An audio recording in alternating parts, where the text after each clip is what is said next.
We are live. Dan Challen with you alongside Casey DeSalle here in the Pack Hub broadcast booth from Shuttleworth Park, the second game of a home-and-home. Casey, quite the atmosphere here on a Thursday night. Stallions looking for a two-game sweep of the Mohawks for the first time in their history.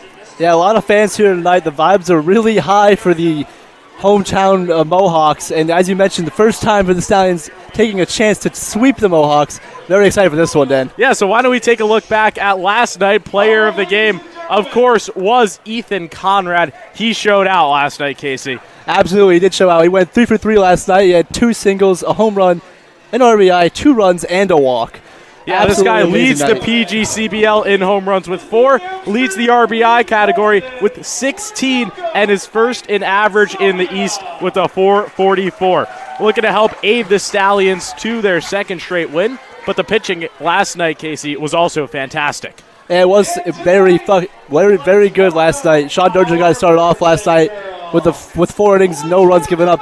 Liam Powell was awesome last night. This on the year, he has 7 2/3 innings pitched, no runs given up, 3 hits and 4 Ks. So yeah, it's the first time that the Stallions, Casey, have shut out the Mohawks ever. Yes. Which is pretty insane to think about. How do they keep it rolling here tonight at Shuttleworth, their first trip? Well, it's going to have to do a lot of what it did last night. They get up very few walks last night, but it's something great to see from the Stallions because we've seen them struggle with walks before. Also getting ahead in the count so they're able to set their own pitches. That's something you're going to need to do tonight. Why don't we take a look at the East standings here before we head to break? Casey, Stallions are up top. They're at 1. They have a game in hand. Of course, if they lose tonight, they'll be tied, but would be crucial to get a second win over the Mohawks and take a 2-game lead on top. It would absolutely be crucial because even though we have a 2-game lead, we also have the advantage 3-1 in the series so far. And if it comes down to it, if it's between us and Amsterdam, we'll have the edge. So that's big. Getting ready to go here from Shuttleworth Park. When we come back, we'll run through lineups and first pitch. Stay right with us here on the Stallions YouTube channel.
Dan Challen with you here alongside Casey DeSalle in the Pack Hub broadcast booth.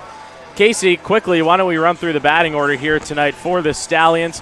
It'll be Mario Travella here to lead it off. Fritz Genther, Ethan Conrad, Matt McIntyre. Then it's going to be Byram Hott, Justin Ford, Josh Blackmore, Anthony Marcano, and Evan Dieter. Still no Andrew Amato, waiting on him.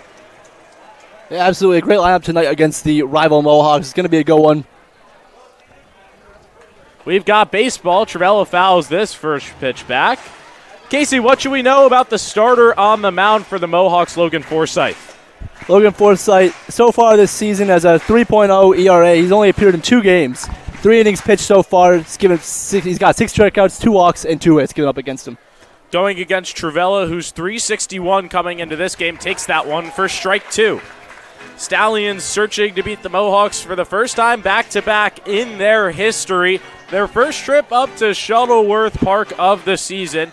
Season series standing at 2-1 thus far. Here's the 0-2. That one misses upstairs for ball 1. Travella went 1 for 4 in his last game against Oneonta. He sported a walk, got 2 runs and an RBI in that one. 1-2, nobody out here from Shuttleworth Park. Stallions and Mohawks. Here's the pitch. That one misses down low, and it's 2-2. Trivella, a guy that can get on base. He's been batting above 350 for the past few weeks now. This guy's been more than consistent. Absolutely. He's been consistent all year long. And along with the batting average, he also has 7 walks, which is a big part of the game. And he's drawn 2 balls in a row here after going down 0-2. Draws ball 3, and it's our first full count of the game. Here to the first batter in Mario Trivella in the top of the first. Packed out crowd here at Shuttleworth Park on a Thursday night. Stallions off on Friday and Saturday. This, the final game of 7 straight. Looking to be unbeaten in that stretch with a winner tie here tonight. Trivella fouls that one off, and the count will stay full.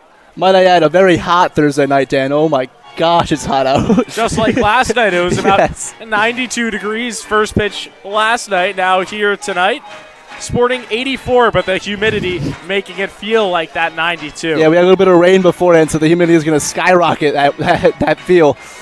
Seems like that pitch there went off Trivella's leg. He's just going to take a second to reset.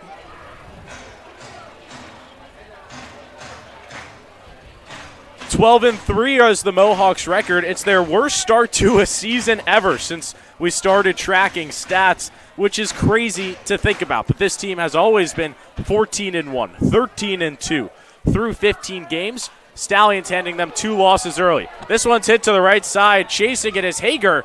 He can't get it. And it'll be the 3rd foul ball here. I was just going to mention before you said it, worst start, but only because of the Stallions going to hand them 2 losses early this season. So should be a good battle between them all year long. Can't wait to see all of them unfold. Amsterdam looking to avoid back-to-back losses for the first time in the point streak era. Trying to avoid it here tonight. Trivella swings through it for strike 3, and we've got our first out of the night here at Shuttleworth Park. Although he went down on strikes, it was a very solid at-bat from Trivella, able to battle back from 0-2, make it interesting. It'll bring up Fritz Genther to the dish. Genther this season is batting a .353. Genther played last night against Amsterdam. He went 1 for 3. He had a walk and a run.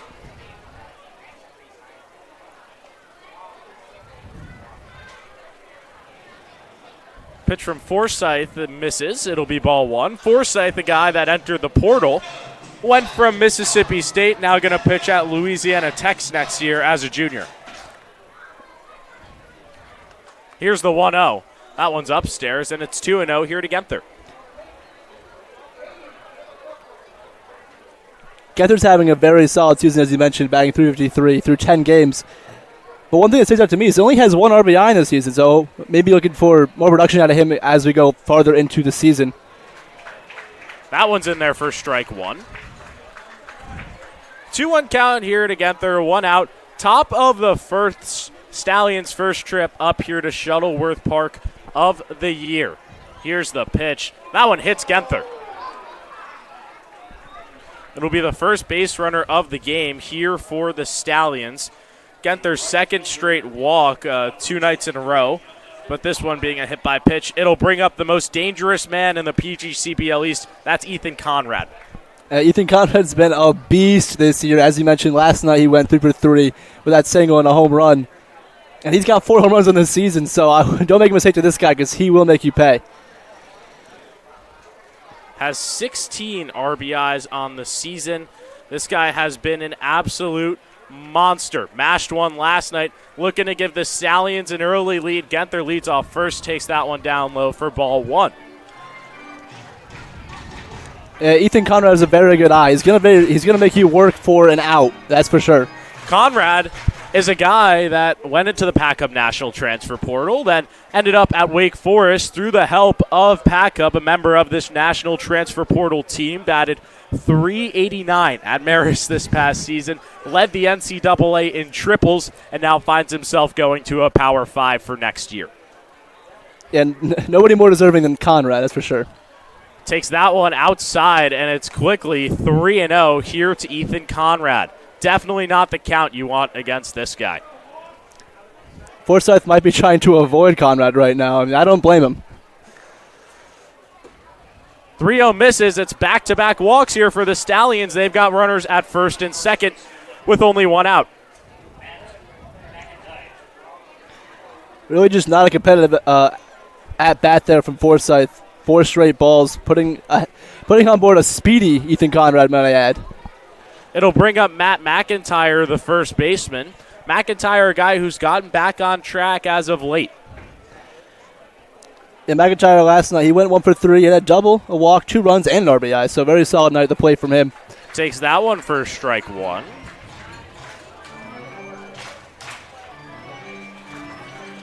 A lively crowd here at Shuttleworth Park. Thursday night baseball. Stallions threatening early. Here's the 0-1. That one's hit up to second base. Daniel Fields throws to first. It's an easy 6-3 double play to end this inning. So the Stallions put up a 0 here in the top of the first. We head to the bottom half. Mason Compton on the mound. We'll be right back.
Dan Schaum with you alongside Casey DeSalle, gearing up for the bottom of the first. Casey, it's Mason Compton on the mound tonight for the Stallions.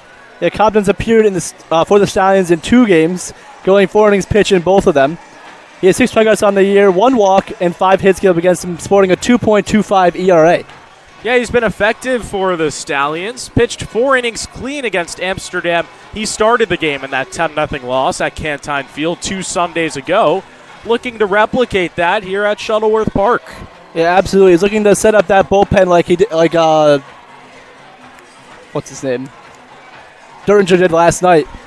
Derringer starting off with 4 innings strong last night. Really set up that bullpen to go help him out later innings. Like you mentioned, Derringer did a great job last night. He pitched 4 innings clean, and then the rest of the way it was Elias Conway, Liam Powell, Jake Mihalik, all not letting up a run. The first shutout in history against the Mohawks.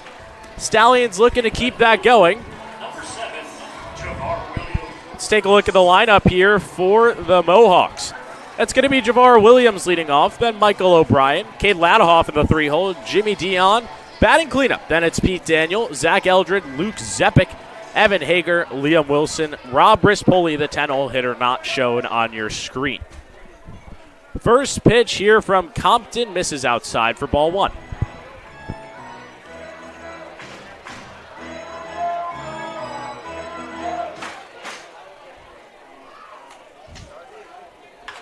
One-oh's hit into right field. It's a leadoff base hit here for Javar Williams in the bottom of the first. And what we saw last night was Javar Williams go 0 for 2 and then get pulled out of the game. So immediate difference. Yeah, we saw a lot of guys get pulled out of the game last night, Dan. A total of 18 batters for the Mohawks last night, and I have never seen that before in my baseball life. Insane amount of changes last night. I had to change my defensive charts probably like 10 times. So runner on first is Williams here in the bottom of the first. That one's hit out to center field by O'Brien. Bach is under it. He's got it for out number 1. Good outside pitch there from Compton. He got O'Brien to get ahead early on that one, producing weak contact to center field there. It'll bring up Cade Ladahoff, the first baseman. Ladahoff last night batted cleanup. He went 0 for 4. Yeah, rough night for him at the plate for sure. Although on the year he is batting a .365, so hopefully we can keep him on that downward track tonight. And they give a check over there on Williams. Williams on the year 5 stolen bases, so a speedy guy over there at first and future teammate of Ethan Conrad down there at Wake Forest. Yeah, those two at Wake Forest will be doing a lot together, that's for sure. A lot of speed, a lot of hitting fundamentals from those two. That one's hit to the left side. Hot charges. Won't throw it over, and probably a good decision there from Byram Hot. Yeah, Hot could not have really done anything with that play. It was hit too softly to even have a chance at a play for Ladhoff at first base. So the Stallions had runners at first and second with one out on the top half. Now the Mohawks have the same exact thing, and it'll bring up Jimmy Dion. Dion, Casey, leads this team in average. He's batting .450. Yeah, definitely a guy you don't want to make a mistake to right now in this moment. Hopefully, Compton can copy the success of Forsyth in the top of the first to get out of this jam. First pitch from Compton misses outside. In that game last night, no runs scored till the bottom of the second. Stallions got it going with 2 runs, and it was all Saugerties from there on out, adding 4 runs in the 8th for an 8-0 win. That one's fouled off, and the count's 1-1. Got it through a down-and-in fastball there that Dion was just laid on, couldn't do anything with it.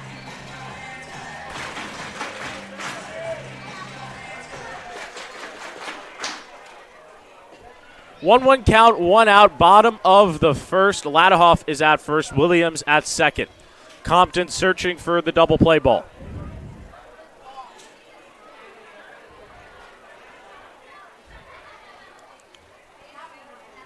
Here's the pitch.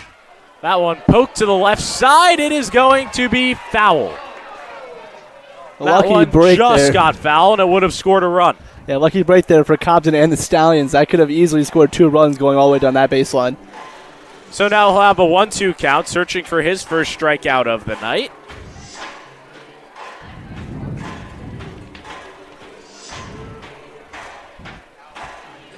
Yeah, Williams was off and running on that one. He would have been home easily, and it seemed like Ladhoff would also have been there to make it 2-0 early. Yeah, especially when the ball dribbles all the way down to that corner. It makes time tick, and runners can score from first easily. So now a 1-2 count with 1 out in this bottom of the first.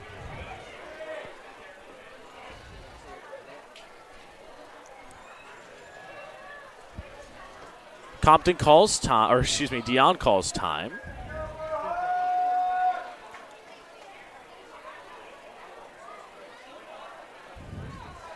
Now steps in.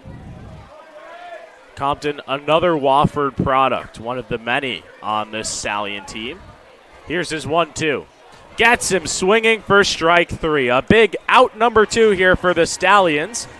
And it'll bring up Pete Daniel, the shortstop, and he got removed from last night's game after making an E6.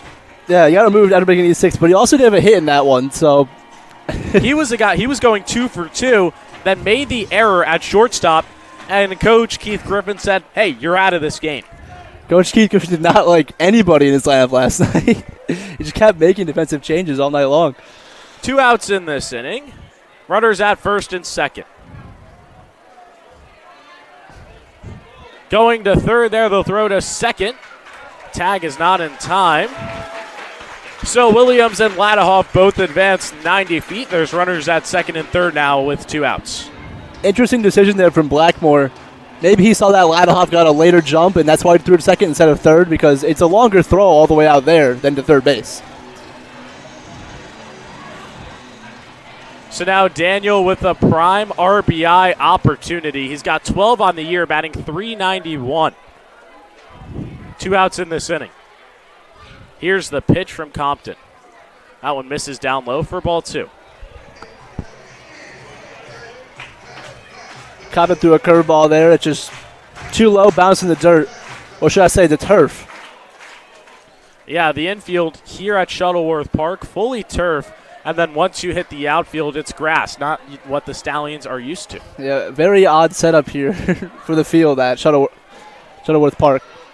The 2-0, a good block back there by Blackmore. Casey, a walk in this scenario, not the worst thing.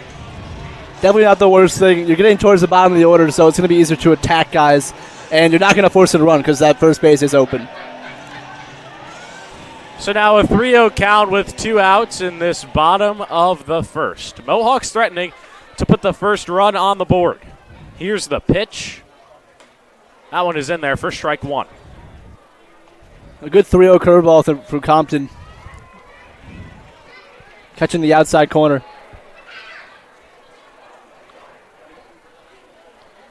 So now a 3-1 count. There's 2 outs in this bottom of the first. Here's Compton's 3-1. That one misses, and he loads the bases here with 2 outs in the bottom of the first. It'll be Zach Eldred up to the dish. And now Eldred, Casey, batting, coming into this game at .344, has 5 RBIs on the year. This guy also a pitcher, and we saw him play last night as well.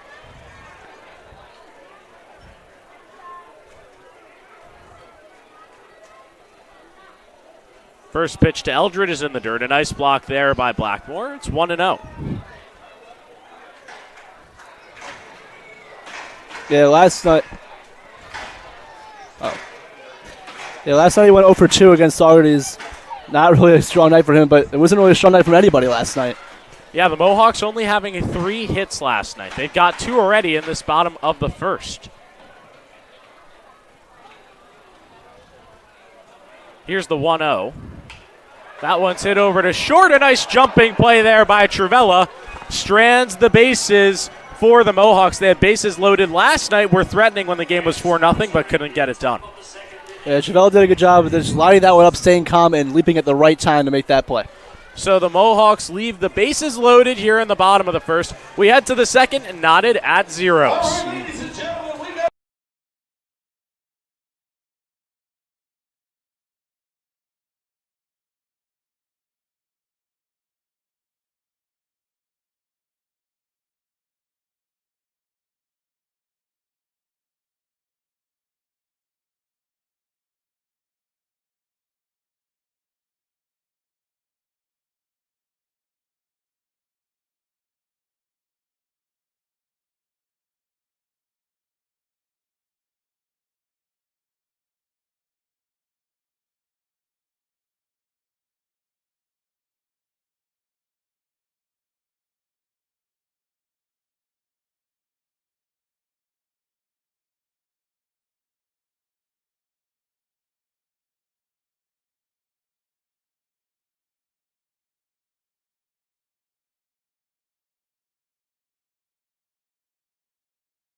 Ted Challen with you here in the top of the second alongside Casey DeSalle. Casey, the Mohawks leaving the bases loaded there in the bottom of the first. Stallions getting out of the jam. Yeah, Cobb doing a good job of settling down after allowing 3 runners on base. Almost let up those 2 runs with that foul ball that hit down the line, but was able to dial it back and get the 2 outs he needed. The Stallions also stranding runners on base, with Matt McIntyre grounding into a 6-3 double play to end the inning in that top half of the first. Yeah, it was really just an unfortunate play from Matt McIntyre. He hit it pretty decently hard, just right at the shortstop, and it was an easy double play. The third baseman, number 36, Abram Hott. So now it'll be Byram Hott to the dish. Hott, a guy that's really looking to get back on track. He's 0 for 14 in his last 14 ABs. It's something you don't really see from Byram Hott too often, going cold. He had 2 great seasons at Marist, and he started off really hot here at the Stallions. Kind of cooled down, though. Definitely has cooled down a bit, but a guy that can easily get back on track with 1 swing of the bat.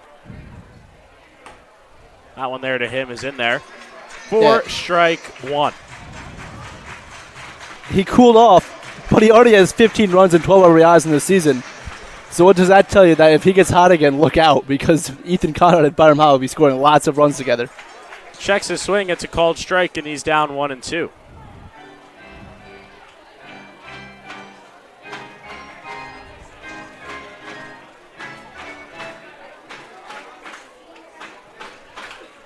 Hits that one to the right side. Rispoli fields it, throws to first for out number 1. Looked like an outside pitch there to Hott that he just couldn't get enough behind it. Got on top of it and grounded out to the second baseman.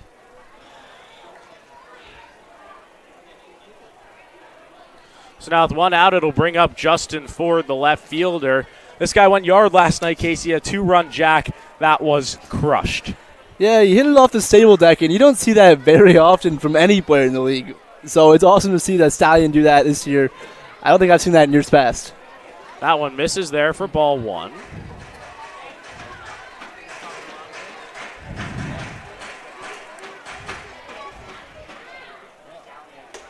Swings through it for strike 1.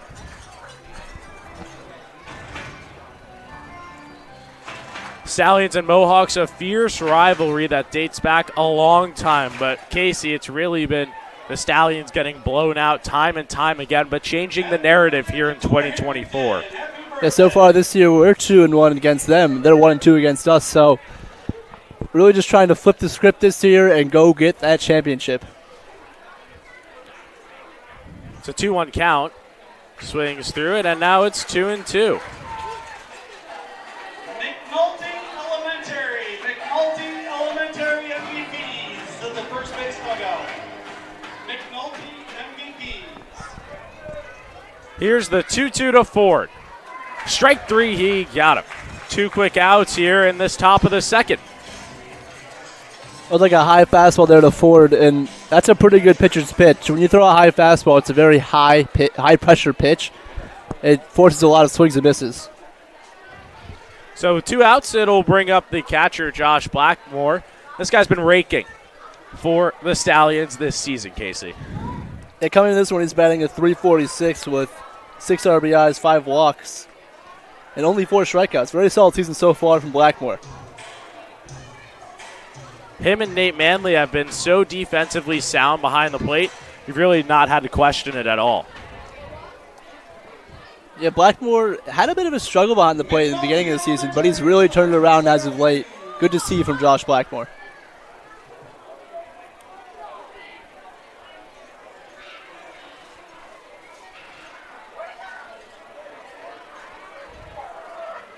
Blackmore smokes that one to left field. Going back on the track, it's gone! A solo shot here for Josh Blackmore in the top of the second, and the Stallions lead it 1-0. The Stallion Bombers are back in business. 2 home runs last night, 1 already here tonight. That's Josh Blackmore's first of the year. Wow. A huge run for the Stallions here in the top of the second.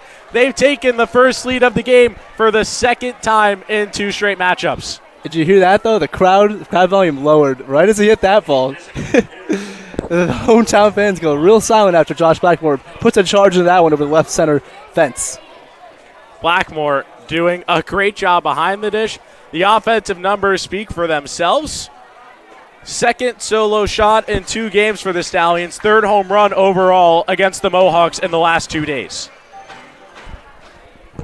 It'll bring up Anthony Marcano, another guy here with an immense amount of power. Yeah, Anthony Marcano, he has a home run already this year, and that home run probably went farther than Justin Ford's did last night. Even though Ford's was the center, Marcano's was a bomb. 0-2 to Marcano. That one misses outside, and the count's 1-2. Stallions getting out to an early lead here at Shuttleworth Park. Just what the doctor ordered. If you want to beat the Mohawks away, you got to get up early as the road Yeah, team. you had to put pressure on them early, and that's how they become sloppy. We saw a lot of sloppy errors from the last night when they were down big, or not down big, but down early. That one misses outside. The count is 2-2. Stallions looking for 2 straight wins against the Mohawks for the first time in their history. Here's the 2-2. Strike 3, Anthony Marcano goes down, but the Stallions take a 1-0 lead off a Josh Blackmore solo shot. They lead it by 1 as we head to the bottom half.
Dan Challen with you alongside Casey DeSell here in the Pack Up broadcast booth. Casey, I'm still taking in that Josh Blackmore bomb to give the Stallions a 1-0 lead.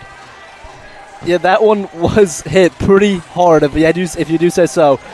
Josh Blackmore having a really solid season so far. That's his first home run of the year right there. And wow, it was a good one. So now the Mohawks will look to respond. It'll be Luke Zepic, the West Virginia product. He's only played in 2 games so far this season here for the Mohawks.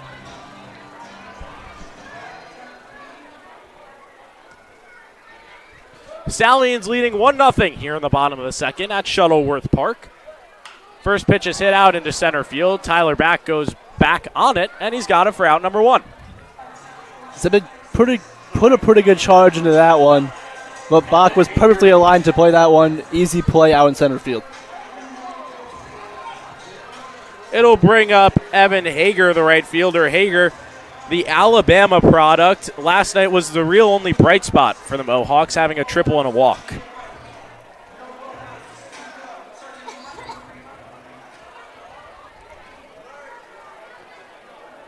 Hager's batting pretty well in the season, coming into this one with a .353 average.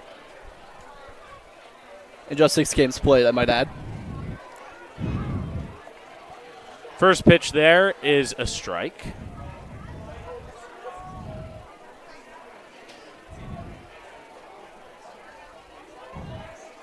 Here's the 0-1. That one's fouled off to the left side, and Compton is quickly ahead here, 0-2. Yeah, Compton doing a good job of attacking these batters. We saw in the first inning it kind of backfired on him, but he's still being aggressive here, which I like to see.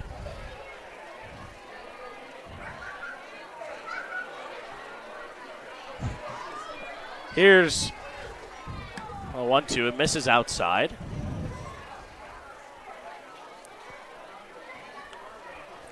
Compton's doing a good job of staying calm in this very packed environment, I might add. Yeah, definitely the hardest visiting ballpark that the Stallions have visited just far this season. How many fans do they have here tonight, Dan? Not sure, but I'll tell you, it's basically sold out here at Shuttleworth Park. Everybody's in their seats, and this place goes all the way down the right field line, and it's packed out. 3-1 is fouled off to the left side, and we'll have a full count here with 1 out. And they seem like they do a good job here with fan interaction. There's a lot of stuff going down the line, a lot of fun activities, it seems. So,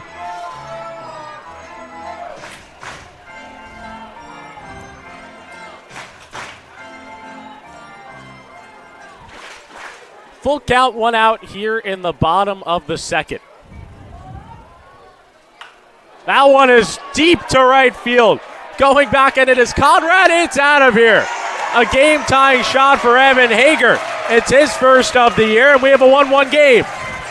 yeah, Hager took advantage of that mistake, that's for sure. He put that one about 30 feet over the wall. That was a bomb from Evan Hager. So back-to-back solo shots in 2 innings. This game is tied at 1. Stallions and Mohawks. This one's going to be a barn burner, Casey. Well, if we're for a barn burner, we're better hope we're on the right side of it. It's going to be a long night, Dan.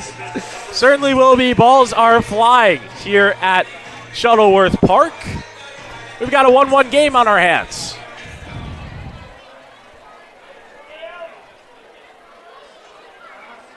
That one's fouled off for strike 1. Liam Wilson at the plate. And you knew that one was gone off the bat, Casey. Lots of arc, and this ballpark is also short on both sides. I'm reading 280 over there to left field and about the same over in right, so a very, very short porch.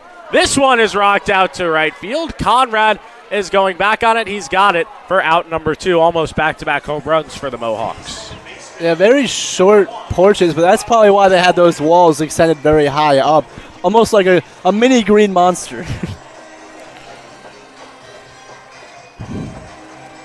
So now with 2 outs, it'll be the 10-hole hitter, Rob Rispoli.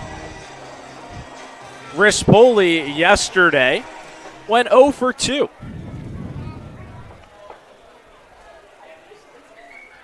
First pitch to him is hit over to Hot. Nice defensive play. Throw across the diamond is in time for out number 3. So Compton doesn't let the solo shot get to him. End of the second, we got a 1-1 game as we head to the third.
Dan Shalom here with Casey DeSalle in the Pack Cup broadcast booth. Casey, we've got a good game on our hands. It's 1-1 here as we head to the third, and both runs being solo shots. Yeah, both runs being no doubt solo shots, you should have added. Both going out by a pretty good margin here at Shuttleworth. It is pretty short down the line, though, and that's why they have that big fence on both the right field and left field side. We head to the top of the third. Stallions and Mohawks tied at 1. Both scoring in the second inning. Very different from last night's game where the Stallions got ahead in the second and never looked back. Yeah, the Stallions did a good job getting ahead and staying ahead last night. Their pitching was phenomenal. That's really what it came down to. Logan Forsythe is going to stay out there for his third inning of work. He'll have to face the 9-hole, Evan Dieter, wearing number 10. Yeah, besides that solo shot given out to Blackmore, Forsythe has had a pretty good outing. He already has 3 strikeouts in this one.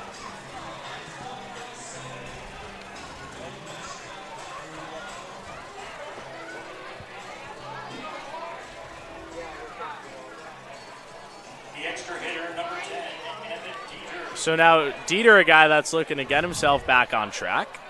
185 this season. Has 3 RBIs on the year. First pitch to him is in there for strike 1. Yeah, something you don't want to see is Evan Dieter has 8 strikeouts to 6 walks, and that's just not a very good thing to have. Imagine, because with walks you get on base, the strikeouts you can end innings. So hopefully turning it around soon.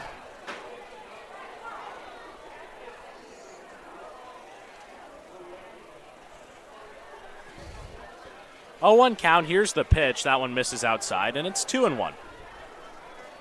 Stallions coming into this game on a 5-game winning streak, snapping Amsterdam's 8-game win streak last night, beating them at Cantine Field, and 7th game of 7 in a row, looking to stay perfect in that stretch. That one misses outside. It's now 3-1. Yeah, it's going to be tough to beat the Mohawks tonight because they never lose after a loss. So we'll see how it plays out tonight. That is basically a true stat. They really never lose. Never lose without a loss. Only had 5 losses last season. This one's chopped on the infield. Daniel will grab it, throws to first. Out number 1 here in the top of the third. Yeah, Dieter's got on top of that one and chopped it over there to Daniel at shortstop. It'll bring Tyler Bach to the plate. Bach really got himself going, Casey, in that Oneonta game on Tuesday night.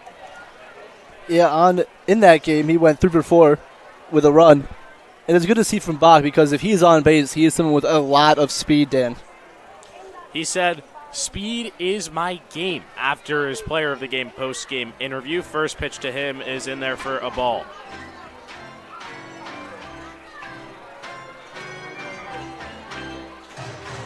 Wofford product, teammates with Mason Compton, who is on the mound tonight. The 1-0 misses outside. It's 2-0.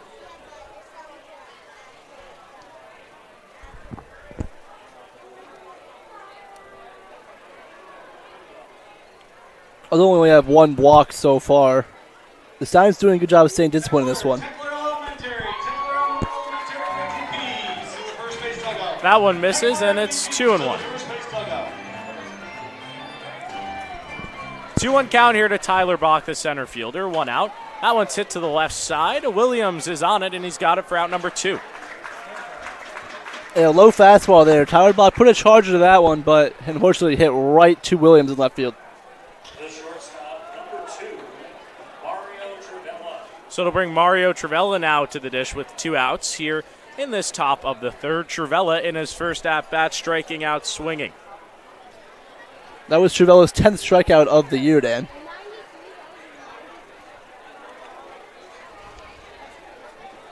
First pitch to him misses upstairs for ball 1.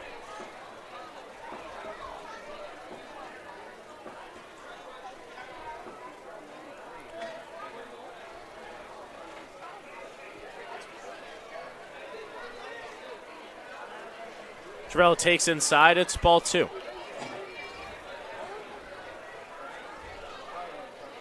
Stallions is doing a good job of staying disciplined tonight, just not trying to do too much with every at-bat.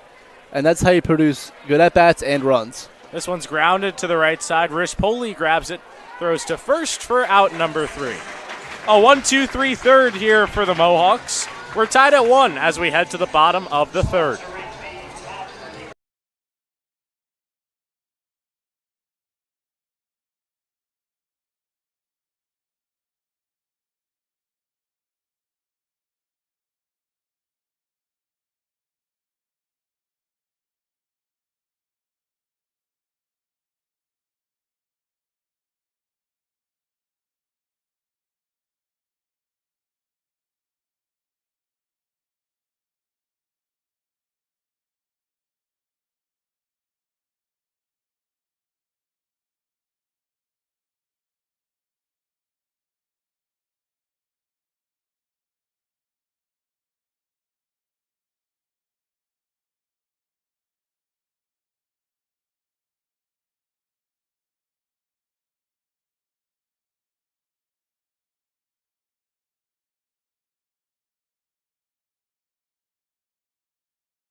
Dan Shalom with you alongside Casey DeSalle here in the bottom half of the third. Casey, a tightly contested contest here at Shuttleworth Park so far.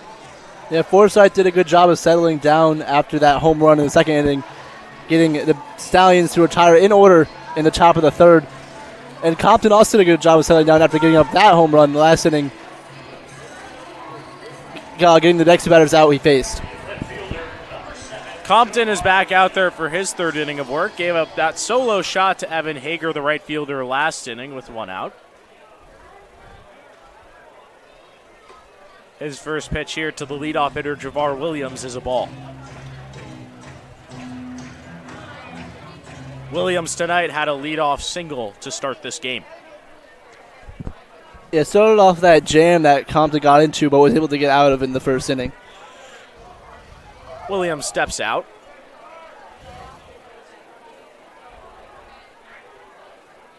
Here's the 1-0. That one's in there for strike 1.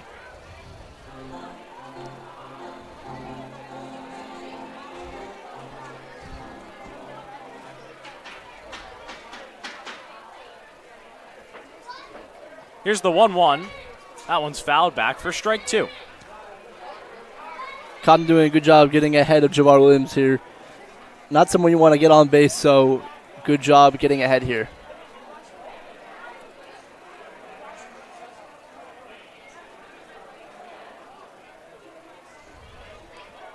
The 1-2 to Williams. He's only struck out twice this year through 9 games. Fouls that one back and stays alive. We'll do it again at 1-2. It looked like a fastball there that Javar Williams just got a little bit under, and that's why it went straight back and over our heads.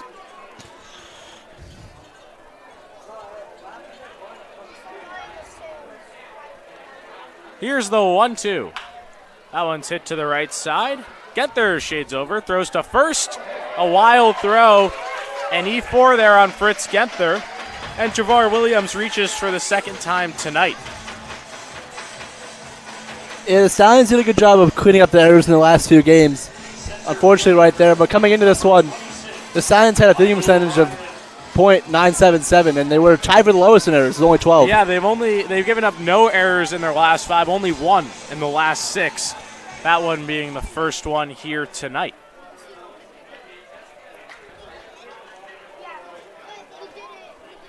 So now same scenario as the bottom of the first. Williams is at first. It'll bring Michael O'Brien, the center fielder, to the plate. O'Brien batting .306 coming into this one and went 0 for 3 last night against the Stallions.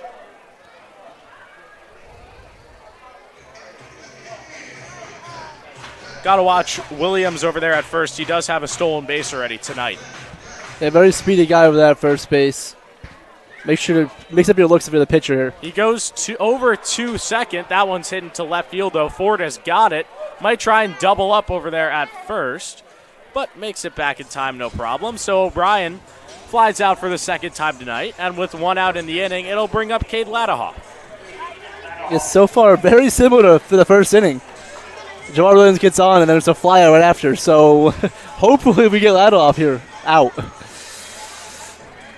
1 out in this inning, bottom of the third, game tied at 1-1 after solo shots by each team in the second.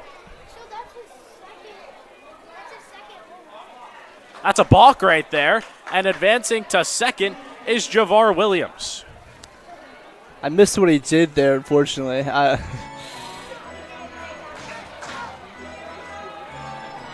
He's not so talking. Now, 2 errors by the Stallions has allowed Williams to get into scoring position.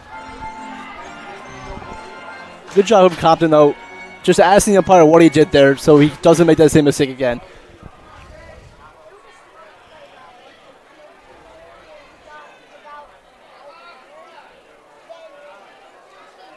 First pitch to O'Brien.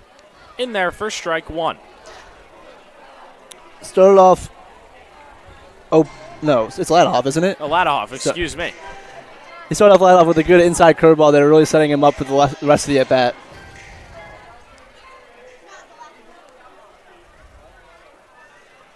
Going to third there is Williams. It's grounded foul, though. He'll have to go back. Now an 0-2 count.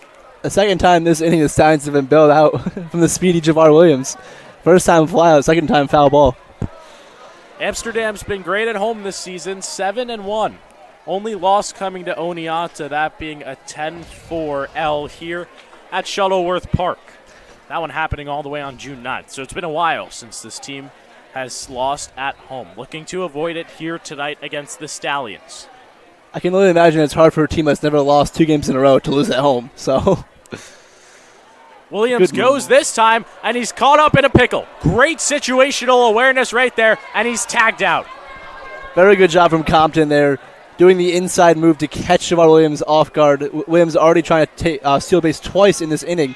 So very good IQ there from Compton. A great job right there. It's the 3rd time this season that Javar Williams has been caught stealing. The first time was against Saugerties on June 9th in his first game as a Mohawk. I guess we're good at that, huh? 0-2 count.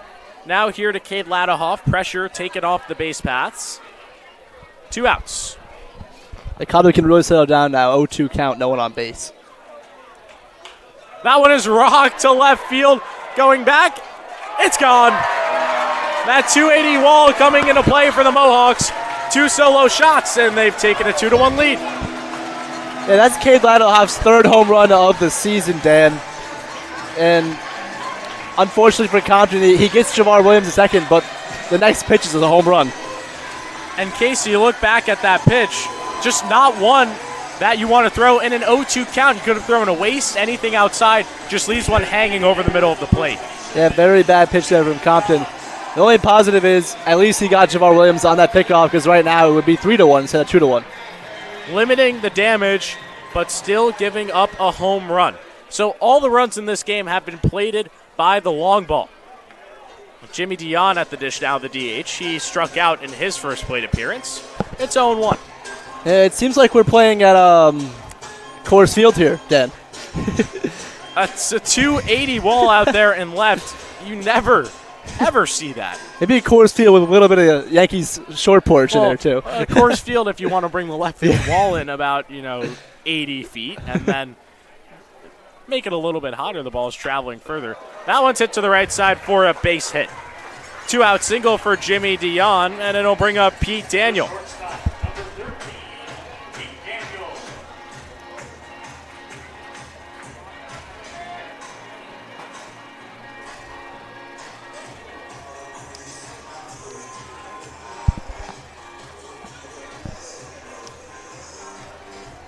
So now a base runner here for 2 outs, and with the Mohawks, Pete Daniel walked in this game, that being in the bottom of the first. First pitch by Compton misses outside. Compton pitched a clean 4 last time against the Mohawks. A different scene here tonight. And those 2 home runs, Casey, are the first 2 home runs given up by this staff this year. I did not know that. That's a really good stat, though, to be honest with you. This far into the season, that's great to hear. Gets him swinging there for strike 1.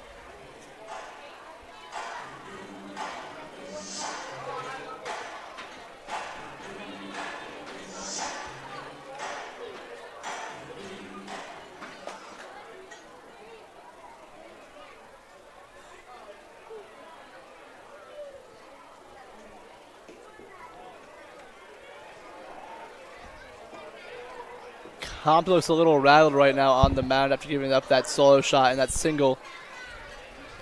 Maybe he looks to settle down here so we can get out of this inning and get the Stallions offense back to the plate.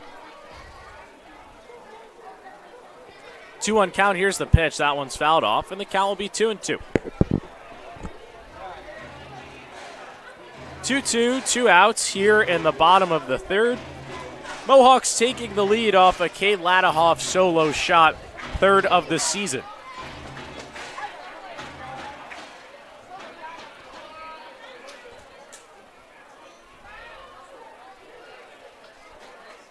Here's the 2-2 pitch.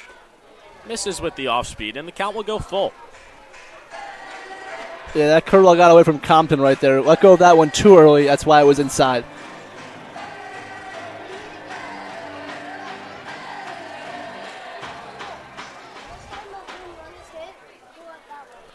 Full count runner goes, hit over to Genther. Fields that one, throws to first, and out number 3. Mohawks take the lead here in the bottom of the third. They lead it by 1 as we head to the 4th.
Dan Shalom here with Casey DeSalle in the Pack Hub broadcast booth. Mohawks leading by 1, but Casey, a perfect time for the Stallions to get back. They got 2-3-4 coming up here in the top of the 4th. Yeah, and that 2-3-4 is a very good 2-3-4. Fritz Genther, who's been batting really well this year. You have the beast, Ethan Conrad, batting in the 3-hole. And then Matt McIntyre, who's been on fire. Logan Forsythe is out of this game. It's a new pitcher on the mound here for the Mohawks. It's going to be number 31, Peyton Fall, his first appearance this season. Yeah, Peyton Fall comes from Central Florida Community College. A lefty, 6'2", 180 pounds, so must be really whippy action in that arm. Maybe want to play that left-right matchup here in this top half of the 4th with Conrad coming up. It would make sense. Yeah, it's a good move to try and get any advantage against Ethan Conrad in this lineup because he is the guy you want to get out, that's for sure.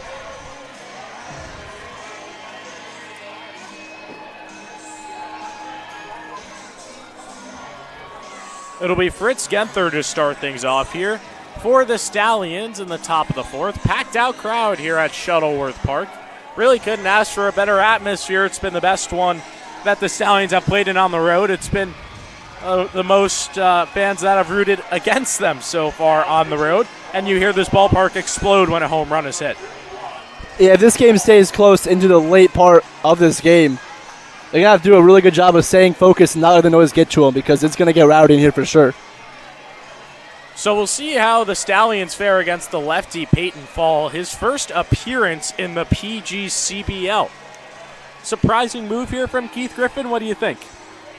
Yeah, I think so. I think it's a little early to take out Forsyth, in my opinion. He's only given up 1 run and 1 hit, and that was because of the Blackmore home run through 3 innings. So, and he did a good job of settling down last inning as well. So, interesting move.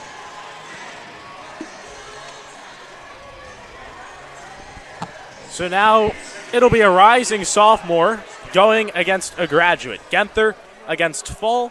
Genther in this game hit by the pitch in the top of the first and takes that one for ball 1.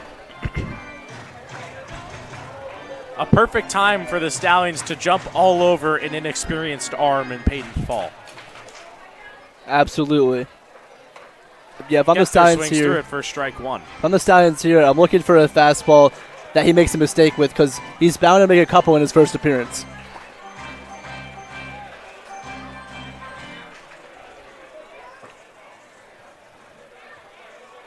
Here's the pitch. Upstairs, ball 2. Thank you so much for joining us here on the Saugerties Stallions YouTube channel. Dan Shallon with you, alongside Casey DeSalle. Uh-oh, I just ended our stream. Let me go back and start a new one. Oh, nope, we're still. We're still going. I lied to you, Casey. YouTube refreshed on me right there. I panicked, but we're still live, so all is well. It's a 2-2 count here to Fritz Genther in the top of the 4th. You got to stop scaring me, Dan. I know, like it gave that. me a heart attack right there. Genther hits that one to center field. Shading back on it is O'Brien. He's on the track, and he's got it for out number 1. Yeah, Genther gave that one a good charge just to the deepest part of the ballpark. Looks to be about 380 dead center, so more than 100 feet for left, more than left and right. And it'll bring up Ethan Conrad. He's the guy that was brought to this team to help them succeed, and will go against the guy that was brought in specifically to face him. Lefty-lefty matchup here with Peyton Fall. And I gotta say, Conrad hits a lot of balls deep in the outfield, and I feel like if he gets not even a hold of one here, but maybe a regular fly for him could go out tonight. It up over to the right field side, or even just pulls it to left. The ball could be gone. Took strike 1. Hits this one to the right side. It gets through the infield for a base hit. First base hit of the night for Ethan Conrad, and the Stallions have a base runner here in the top of the 4th. Conrad a little ahead of that one, but got enough wood on it to just shoot it through. Ladahoff there at first base. It'll bring Matt McIntyre to the dish. McIntyre so far in this game, 0 for 1, grounded into that 6-3 double play.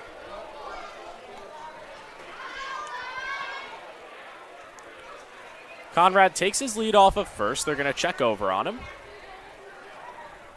This is also a good move just for this reason because Ethan Conrad already has 8 stolen bases on the year as well. So on the mound, you have the advantage here. That one misses. McIntyre had a good night last night, looking to replicate that success here today. Had a 2 RBI double, which aided the Stallions to a 6-0 lead before getting brought home on the Justin Ford 2-run home run. He's ahead here, 2-0. McIntyre had a good at-bat in his first at-bat. He hit that one pretty hard, just right to Daniel at shortstop. So hopefully it's a hard again into a gap this time. Takes that one for strike 1. Done a good job of battling into a hitter's count here. Putting a lot of pressure on Peyton Fall in his first appearance. Fall, like we mentioned, the 6'2 lefty. gets McIntyre swinging for strike 2. And now here McIntyre just looking to shorten up and poke one anywhere. Maybe makes him make an error or a bloop single, anything to get on base here. He's the guy where the 280 wall out there helps him a lot. If he just pulls the ball to the left side, most likely out. Hits this one to center field. Canacorin O'Brien is under it, and he's got it here for out number 2. McIntyre was on that fastball, just got a little bit under it.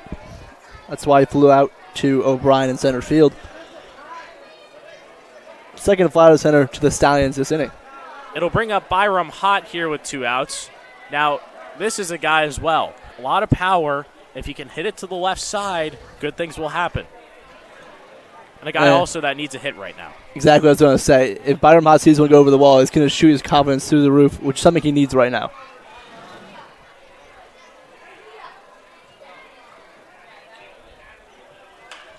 Hits this one over to right field. Going back on it is Hager. He's got it for out number 3. Yeah, so the Stallions strand 1 here in the top of the 4th. Yeah, Hott just got a little bit under that one. If he got a little bit more, actually probably would have went out. This ballpark's so short. It's just 320 out there to left center field. We head to the bottom of the 4th. Mohawks leading by 1. Ladies and gentlemen.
Dan Challen with you here alongside Casey DeSell in the Pack Hub broadcast booth.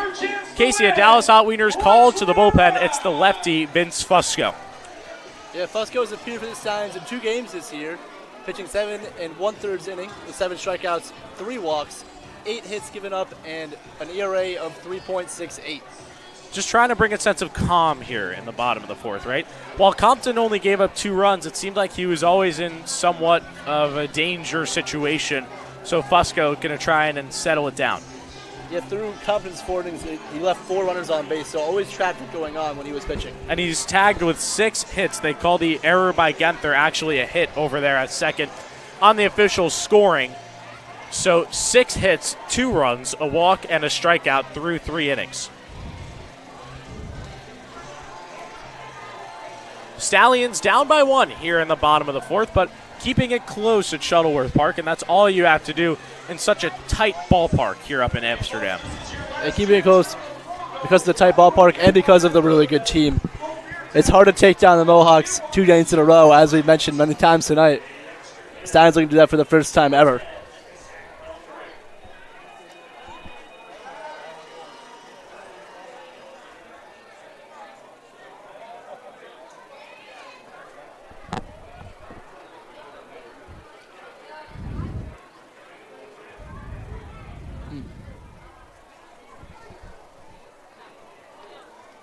Fusco comes set. Here's the pitch.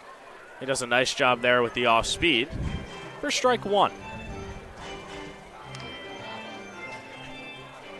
Amsterdam leading by 1 here in the bottom of the 4th. A tightly contested matchup between first and second in the PGCBL, and Fusco is up 0-2.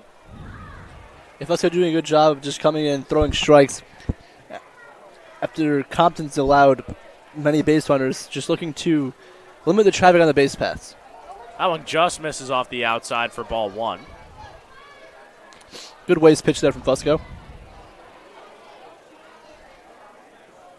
1-2 count here in the bottom of the fourth. Here's the pitch. That one's hit over to the first base side. A nice diving play by McIntyre. Flips it over in time for out number 1. Absolutely amazing play by McIntyre. Going to his right side, diving to make that play, and flipping it over to Fusco for the first out of the inning. Fusco gets the first batter out that he faces. Second one he will have to pitch against is Zach Eldred, the extra hitter. He's 0 for 1 tonight.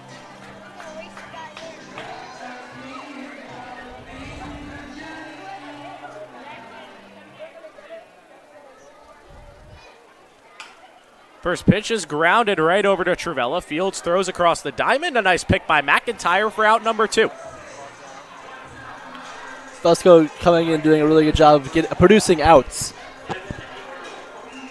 We saw within the first 2 batters for every inning for Compton, they at least allowed 1 base runner, and Fusco is not allowed 1 yet, so good job for him. He'll face Luke Zepik, the catcher. Zepik lined out to center field in his first trip and is still searching for his first hit of the campaign after joining the Mohawks a couple days ago. First pitch to him misses for ball 1.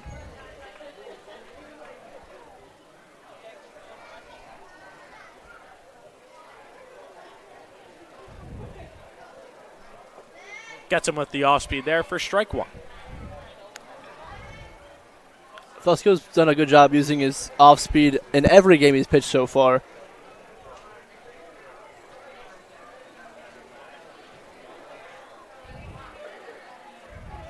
The 1-1. Misses down low. It's 2-1. 2-1 game here from Shuttleworth Park. Fans are into it. The weather's starting to get nice. And a beautiful night for baseball. Definitely starting to cool off a little bit. It was really hot in the beginning of this one.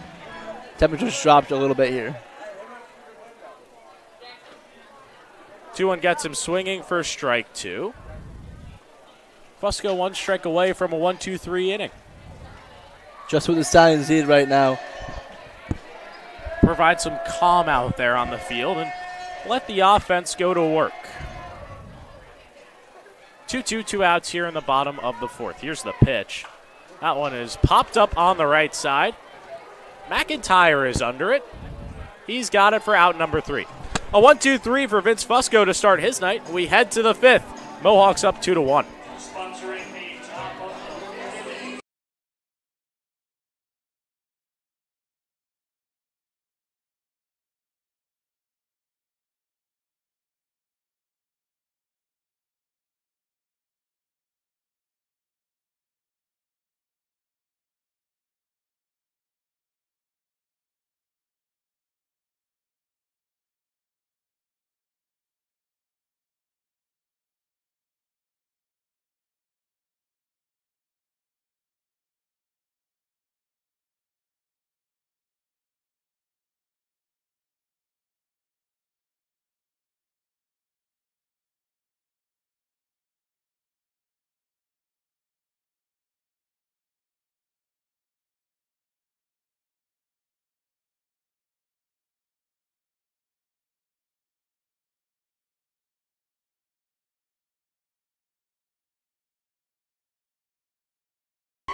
Dan Shallum with you alongside Casey DeSalle. And Casey, like we expected, Peyton Fall only coming in for that singular inning here for the Mohawks. It's a new arm on the mound for them here in the top of the 5th.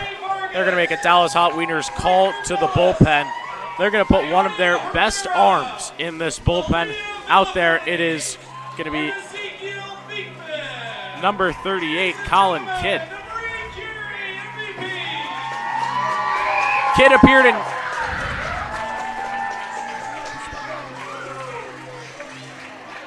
It's not Colin Kidd. He's wearing Colin Kidd's number. Hey, they're trying to trick us here, Dan. You asking? We'll get you that name in just a second. It's Jesse Kuzmic, number 36, here in the top of the 5th for the Mohawks. Casey, what should we know? Well, Kuzmic is he's pitched 3 games for the Mohawks this year. 12 innings pitched, 13 strikeouts, 2 walks, 3 hits. He also has 2 saves, no runs given up on the year. So very solid arm for the Mohawks coming out of the pen. The Coastal Alabama North product standing at 6'3", 190. Will look to shut down Justin Ford here in the top of the fifth. Ford with the 2-run home run last night that put the Stallions up 8-0. If we're looking to excite the offense right now, only 2 hits through 4. That one misses outside for ball 1. Ford struck out in his first plate appearance.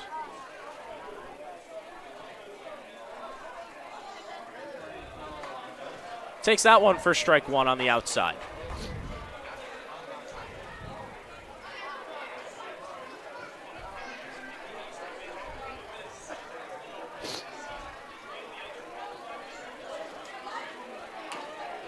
Chop to the left side. Ford's going to try and beat it out. Wilson throws over to first. He makes it in time. It's a leadoff single here for Justin Ford. Great job of Ford just getting on base here to start the 5th inning. Setting up the Stallions for hopefully a successful inning to try and tie this game or even take the lead. Yeah, and it'll bring up Josh Blackmore. He's the man responsible for the lone run today for the Stallions. Hit that solo shot in the top of the 2nd. Josh Blackmore looking to stay hot here and hopefully give the Stallions the lead. Takes that one for strike 1. Mohawks leading here by 1 in the top of the 5th. Stallions looking to get back into this game. They've kept it close. As Blackmore takes right there for 0-2.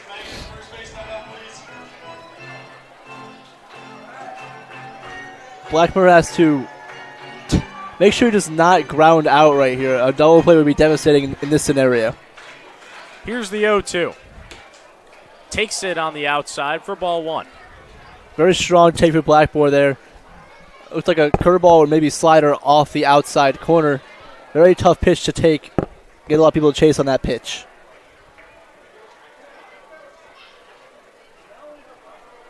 Ford is at first, nobody out. Here's the 1-2. Strike 3. Blackmore goes down looking for the first out of the inning.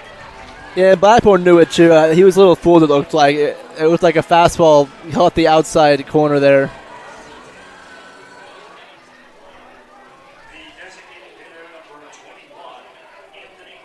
So it'll be Anthony Marcano now up to the bat. Marcano in this game is 0 for 1 with a strikeout, that coming in the top of the 2nd. Ford is at first. Swings through it for strike 1. This would be a really good time for one of those Anthony Marcano monster shots. We've seen it before. He's trying to give the Stallions the lead. Takes it on the outside. It's 1-1. Marcano, the DH tonight. Another guy in the Pac Hub National Transfer Portal team. Looking for a new home after spending the past couple of years at UMass Lowell. Hits that one over to the left side. Wilson Fields throws to second. The throw will take him off the bag, so Marcano reaches on the fielder's choice. Yeah, Marcano's only able to reach base there because of that throw that took him off the base there. If he makes a good throw, Marcano could have very easily been out at first base. Now it'll be Evan Dieter. Dieter is 0 for 1 in this ballgame. Casey, he's a guy that needs to get back on track for the squad. Yeah, he needs to get back on track, and not a better time to do it than right now, Dan.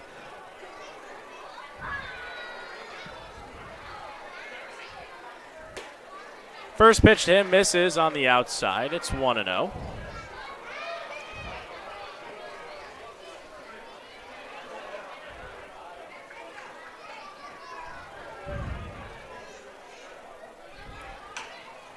He chops that one over to third. Wilson grabs, throws to first in time for out number 3.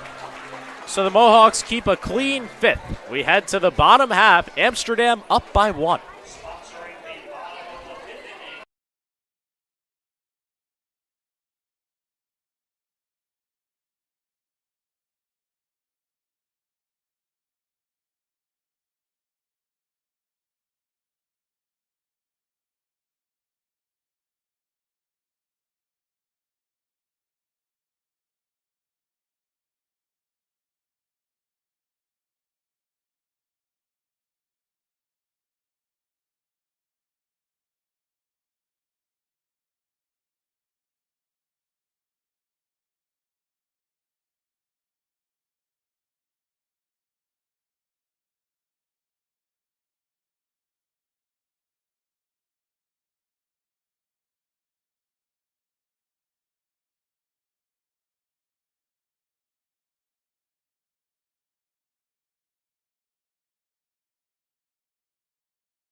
Dan Challen with you alongside Casey DeSalle here in the Pack Hub broadcast booth.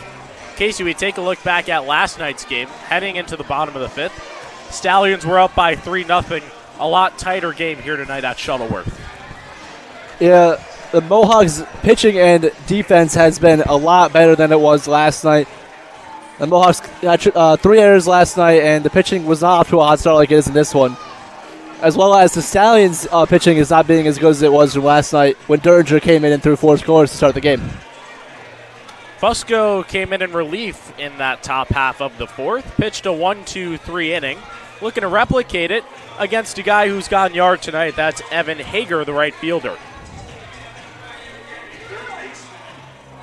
Yeah, Hager really put a charge into that one, that's for sure. That one's sailing over that wall. Yeah, he smoked that one over to right field. There was a no doubter. Fusco deals a first pitch ball.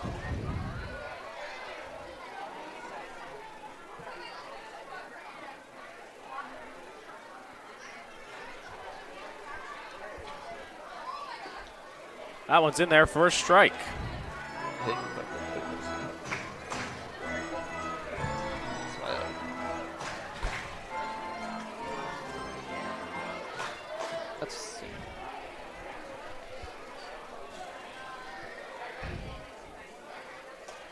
Swings through it, and now Fusco is ahead 1-2.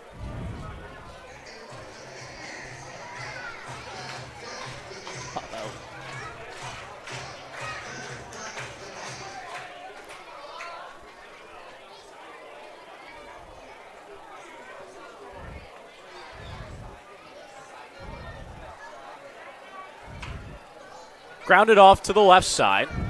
Anybody want to do the wheelbarrow lace? The wheelbarrow lace, come on over to the first base dugout. Fusco doing a good job battling back in this at-bat. Hasn't allowed a base runner yet. See if he can keep that theme going. Done a nice job so far, looking to retire 4 straight batters. Here's the 1-2. That one just misses, and the count's now 2-2.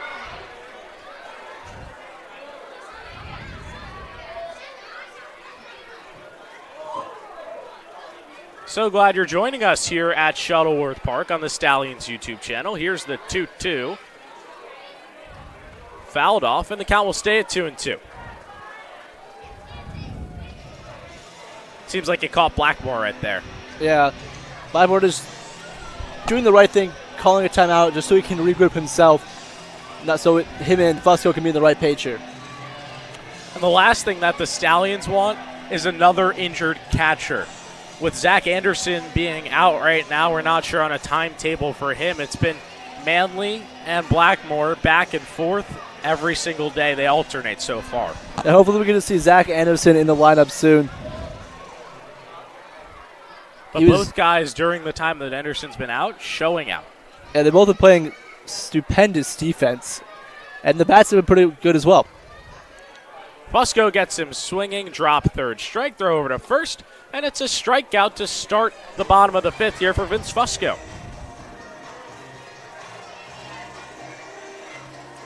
Yeah, Blackmore did a good job of staying in front of that one and then making the easy throw to first base.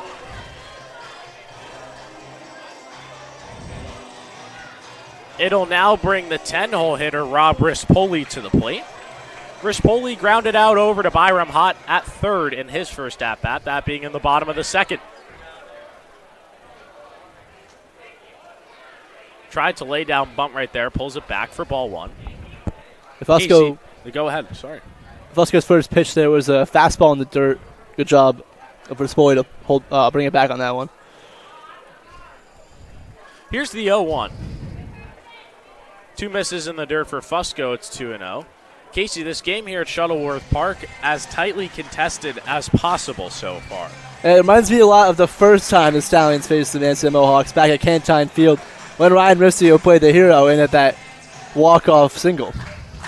Yeah, that being a 5-4 game. This one's chopped foul. At this point in that game, it was 3-2 Amsterdam. So the Stallions were down by 1 in the bottom of the fifth. They would plate a run to make it 3-3, but then Amsterdam will jump ahead once again to make it 4-3 in the 6th, and then the Stallions would score 2 in the bottom of the 9th to win it. 2-1 misses outside. It's 3-1. Fusco in danger of allowing his first base runner of his appearance tonight. 3-1. Just misses at the top of the zone.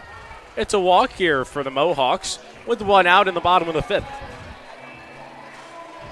Fastball there from Fusco is just a bit high. But if that's any lower, it could be a mistake pitch. So, honestly, I think I'll take the walk. So there's a runner at first now with 1 out in the inning. It'll be the top of the order for the Mohawks. Javar Williams to the dish. He's 2 for 2 tonight with 2 singles. I got aboard last time, but Compton did a good job of picking him up at second base with that inside move. That one's in there for strike 1. And now, over at first, Rispoli has to be really careful, as Fusco's a lefty, could lift that right leg and still fire over to first. Yeah, Fusco's in a really good situation. Lefty at the dish, and easy matchup for him, being a lefty. Pickup moves are so much easier.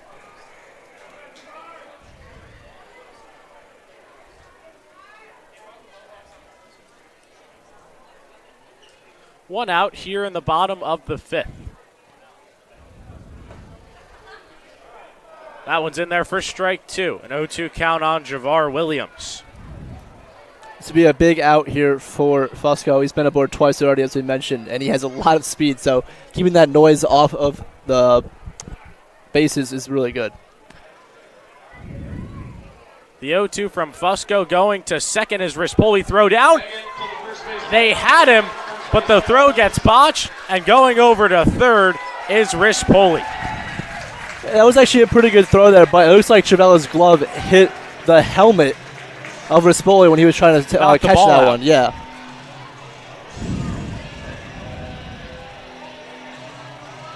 So now it's a 1-2 count. Rispoli is over at third. A sac fly does the job to plate the third run of the game here for the Mohawks. Infield is in for the Stallions. Still 2 strikes on Javar Williams. Here's the pitch. Fouled back. He'll stay alive, and we'll do it again at 1-2. Fusco's really looking for a ground out or pop out here, or maybe even a strikeout, just so he doesn't allow that run to score at third base. 1-2 count, 1 out here in the bottom of the 5th. Pitch from Fusco.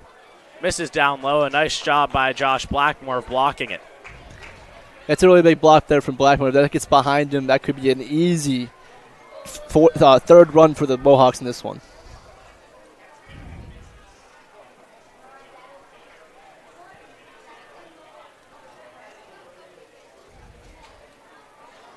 The 2-2.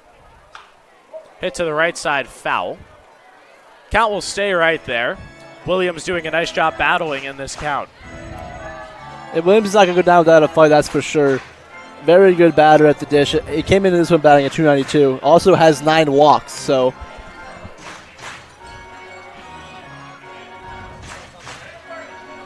Two count, 1 out here in the bottom of the 5th to the Demon Deacon Javar Williams. The pitch from Fusco. Just misses with the off speed, and it's a full count. Yeah, very good 2-2 pitch there from Fusco. Trying to hit that outside corner and making Javar Williams chase, but he couldn't get there. Full count, 1 out here in the bottom of the 5th. Rispoli stands at third. Mohawks up by 1. Here's the payoff pitch. Fouled back, and we'll keep it at 3-2. And Fusco's staying away from Javar Williams right now, trying to produce that weak ground ball contact.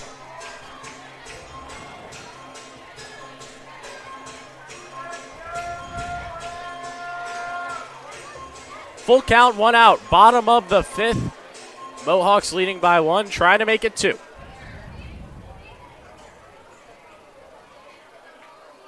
Here's the pitch. Misses upstairs, and it's a walk here to Javar Williams. Something the Stallions did a lot really well last night was limit their walks, and that's what's coming to bite Fusco here in the 5th inning. Yeah, back-to-back walks for Fusco here to Rispoli and Williams, and you know Williams is going to be more than happy to test the arm of Josh Blackmore right here. Especially with that run around third base.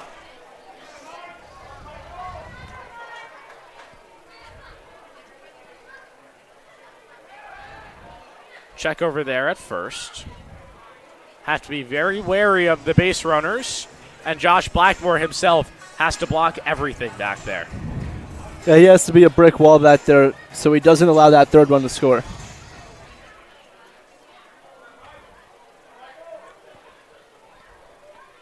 First pitch to Michael O'Brien misses down low for ball 1. We saw a play last night, Casey, where Nate Manley in the top of the 8th fielded the ball off the wall. Mihalik threw it past him and actually tagged the runner out at home. Yeah, sometimes you get those those nice bounces off the Cantine backstop. I've seen it before playing varsity there. It's because of that brick behind the padding. It just kind of bounces right back off. They have it here too, actually, so we could see it again tonight. Nabbed Manny Santos at home, prevented the Mohawks from scoring any runs in that game. O'Brien will call time. O'Brien last night also started in the 2-hole. He went 0 for 3. He's 0 for 2 tonight. Here's the 1-0. Hit right over to Trevella. This could be a double play. Over to second, now over to first. They're going to call him safe. Very bang play there at first base. It could have gone either way. He was safe by a hair. So it's an RBI ground out here for Michael O'Brien.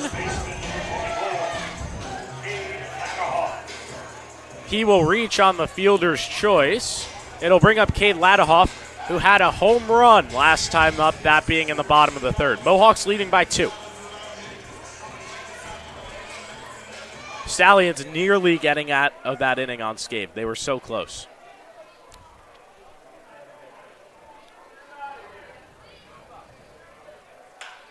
This one's rocked to left center field. Baca's got it for out number 3.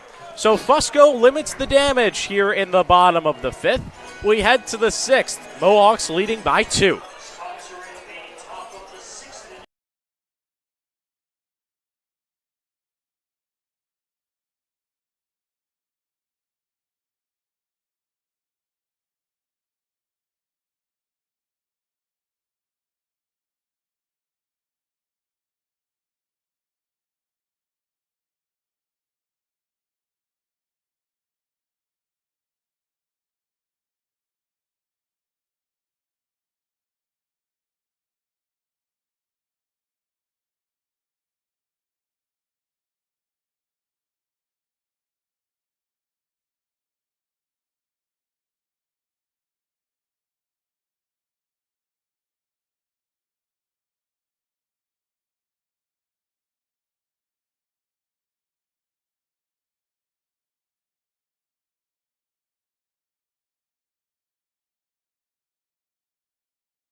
Dan Challen with you alongside Casey DeSalle here in the Pack Hub broadcast booth. Stallions trying to get back into this game, surrendering a run there in that bottom of the 5th, nearly escaped by way of the double play. Yeah, it was a tough play for Javella there. It wasn't really hit hard enough to turn that double play, but it did make it. They were very close to turning it, I will say. Jesse Kuzmic will stay out there. for his second inning of work. First pitch from him is a strike.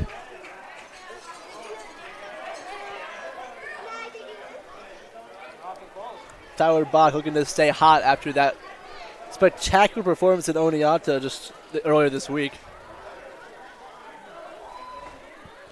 That one's in there for strike two. 2 quick strikes here to Tyler Bach in the top of the 6th.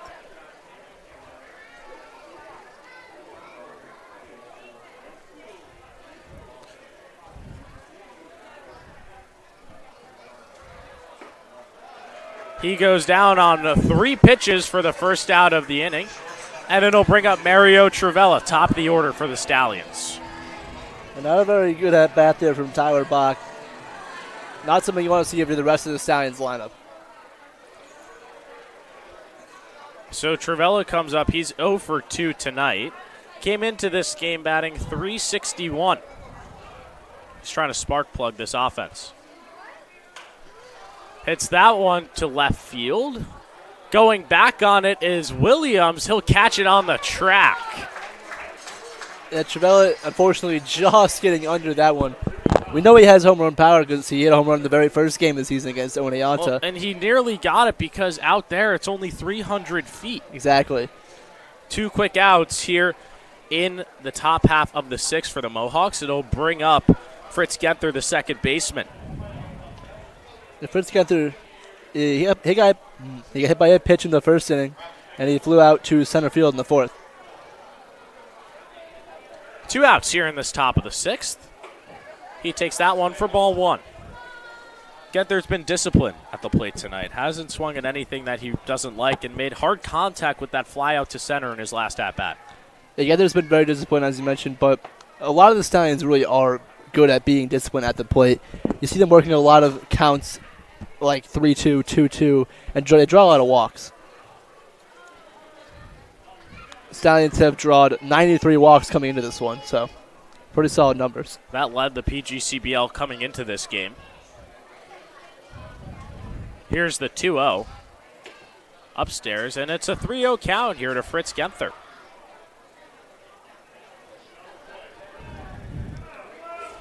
Mohawks not wanting to face Ethan Conrad here in the righty-lefty matchup. I was just going to mention, if you walk Fritz Genther here, you have Ethan Conrad, who's already 1 for 1 in this one with a single and a walk, so you're going to be looking to attack Genther here as he throws a strike. That one's in there for a strike. And you mentioned Conrad on deck. If he gets up and Genther gets to first, he'd be the tying run in this game. Exactly. And Ethan Conrad's not an easy guy to get out because he has a really good eye, too. He's not just powerful. That one misses outside, and it's a walk here for Fritz Genther with 2 outs, and it'll bring up the leader for average in the PGCBL East, Ethan Conrad. Or was it a walk? The count was 3-1. The scoreboard operator had it at 2-2, but from the beginning it was 3 straight balls. Genther is confused down there at home plate. It's weird to see this because the umpire should have his own count in his head, too. He shouldn't be relying on the scoreboard, so hopefully they get the call right here. Genther should be aboard first base.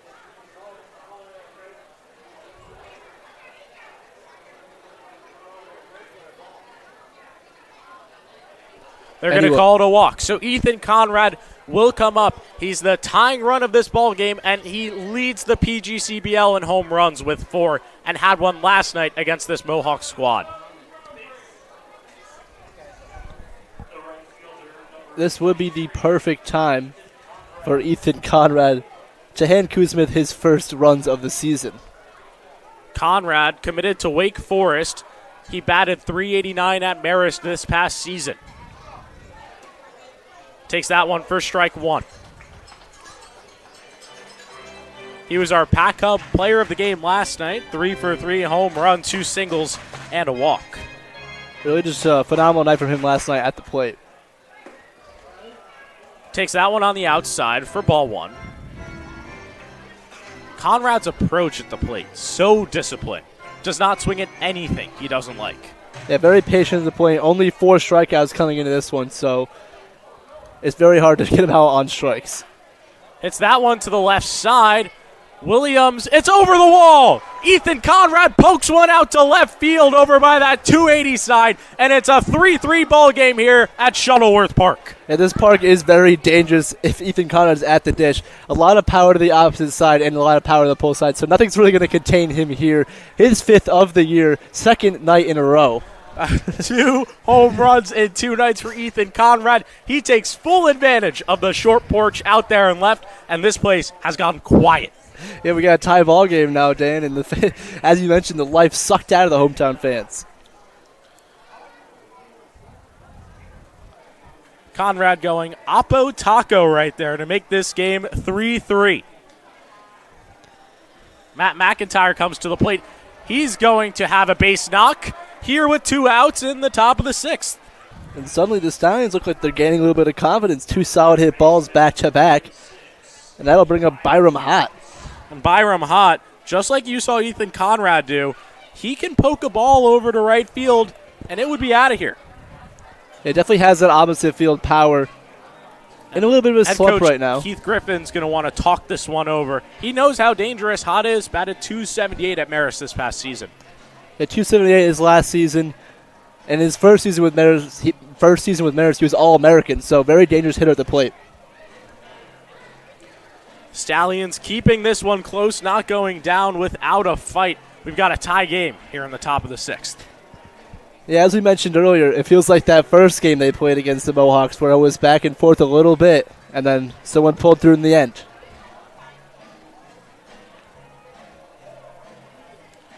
Hott is 0 for 2 today. He's committed to Louisville for next year. Looking to give the Stallions the lead here with 2 outs.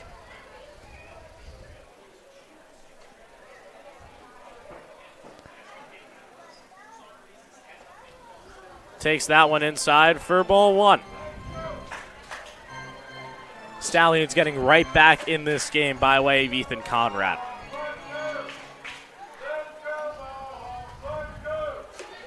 Outside for ball 2. Just shows you the generational talent that Ethan Conrad is, leading the league in RBIs, leading the league now in average, and leading the league in home runs. It's certainly fun to watch.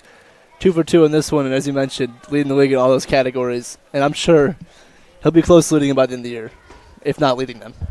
That one's in there on the inside for strike 1.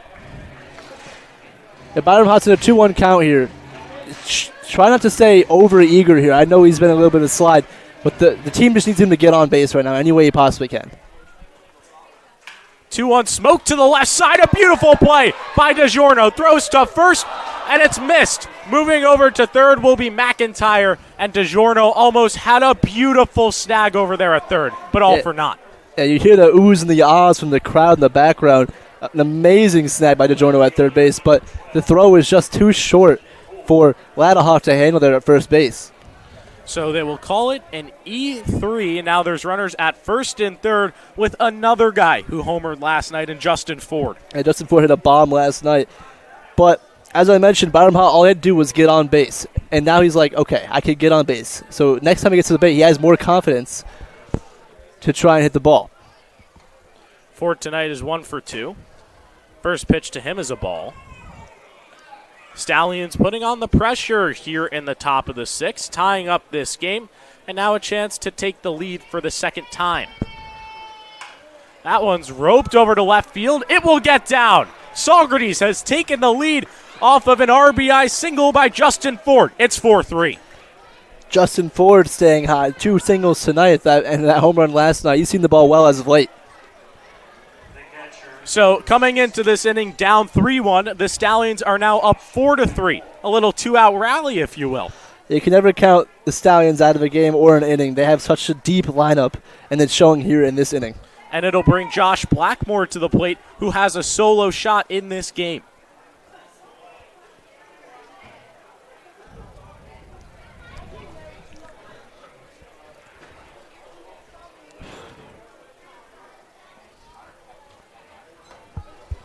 Swings through it for strike 1.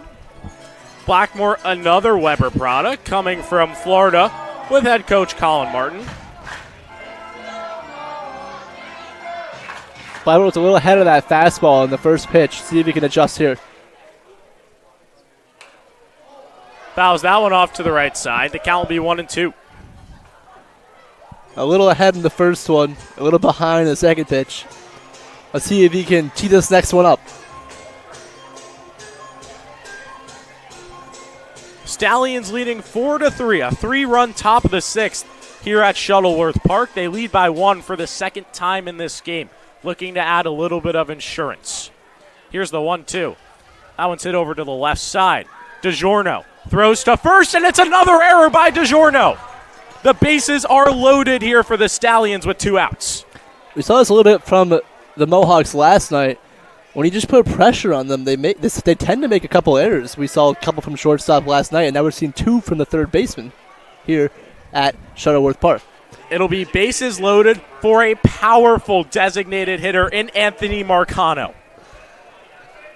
Marcano in this game reached on a fielder's choice in that top half of the 5th. This is another guy that if he just gets something on the ball can poke it over that left field wall. Fouls that one off for strike 1. Marcano went over 4 last night, and so far tonight he's over 2. So really just looking to get a hit anyway here to boost his confidence and give the Stallions a bigger lead. Bases are loaded. Top of the 6th here at Shuttleworth Park. The 0-1. Fouled off to the left side, and it's 0-2.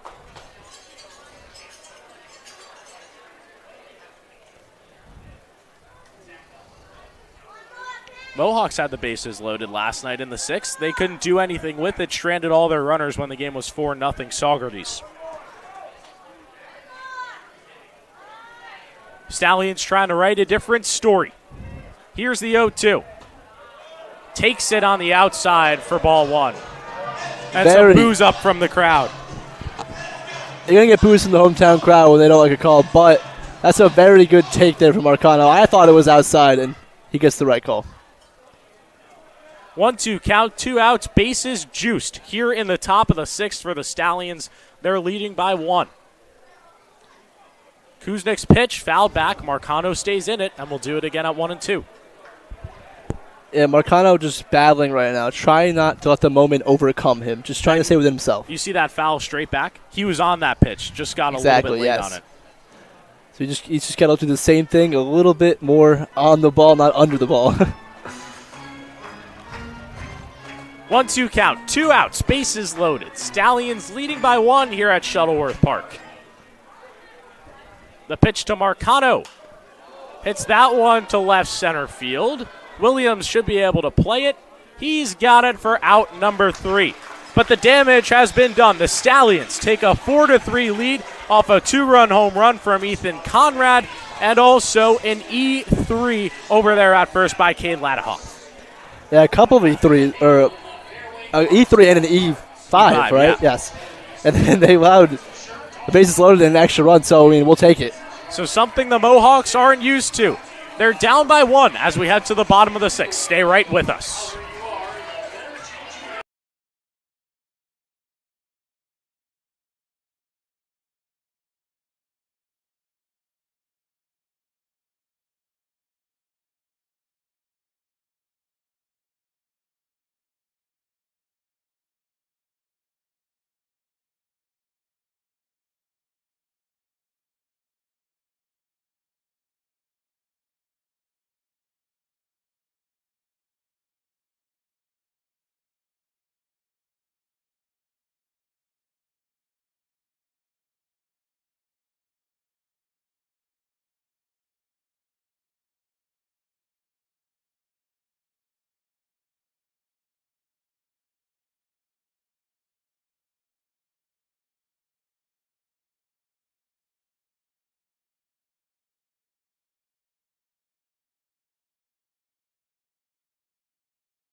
Dan Shalom with you alongside Casey DeSalle here in the bottom of the 6th.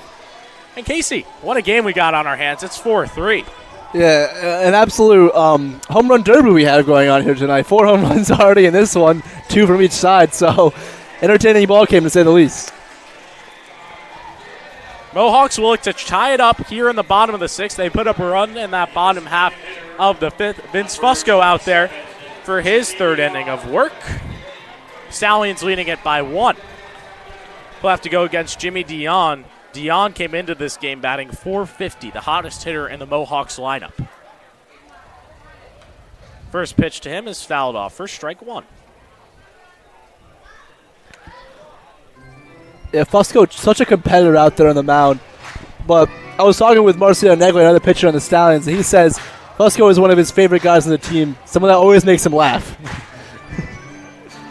Fusco definitely a character on the squad. Teammates with Matt McIntyre, both New Haven products. Here's his 0-1. That one's hit out to right center field.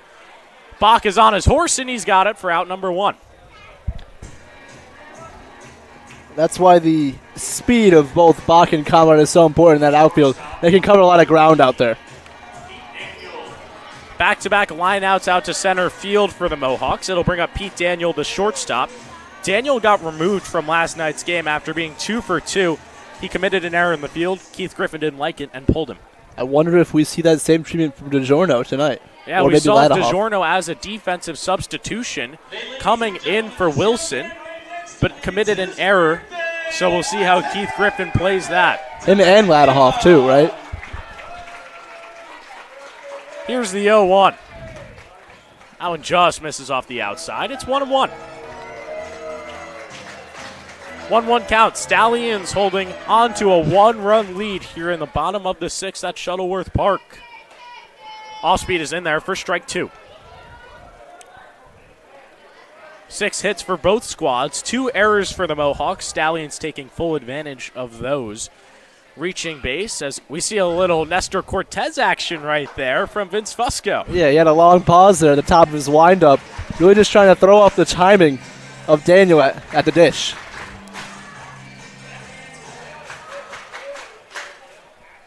Two count, 1 out here in the bottom of the sixth. That one gets past Blackmore. The count will go full. We haven't seen that from Blackmore in a little while. Good thing there's no one on base, or else that would have been trouble. Full count, 1 out here in the bottom of the sixth. Stallions taking the lead in that top half with 3 runs. 2 of them got coming by way of Ethan Conrad. An RBI single by Justin Ford. This one's out to left field. It will get down in front of Ford. It's a 1-out single here for Pete Daniel in the bottom of the sixth. Daniel did a good job of battling in that at-bat. He went down early, was able to draw a couple of balls, and saw a pitch he liked and drove it out to left field. That's the 3rd single in 5 at-bats in the last 2 games for Pete Daniel. It'll bring up the extra hitter, Zach Eldred. He's 0 for 2 tonight.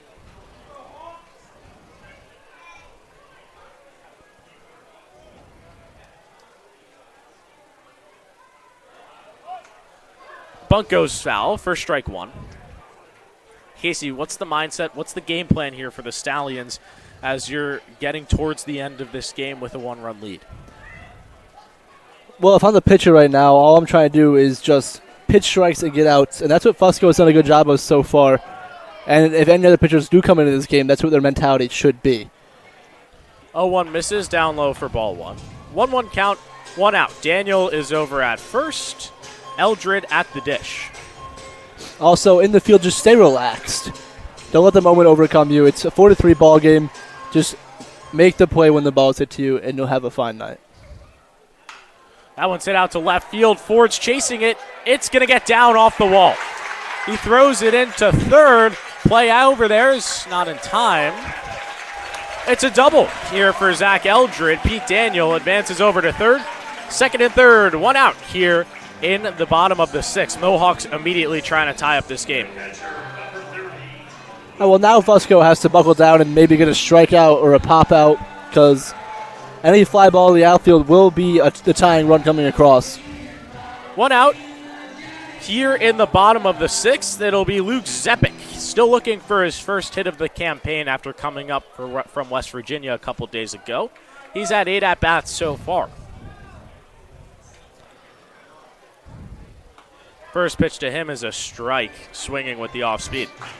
A good outside pitch there from Fusco.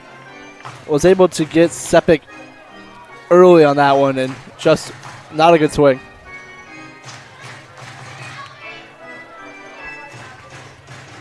And now Fusco is going to want to talk this one over here with Blackmore, just so they're on the same page. It might be talking about signals. You have a man at second base. He could be trying to relay signs.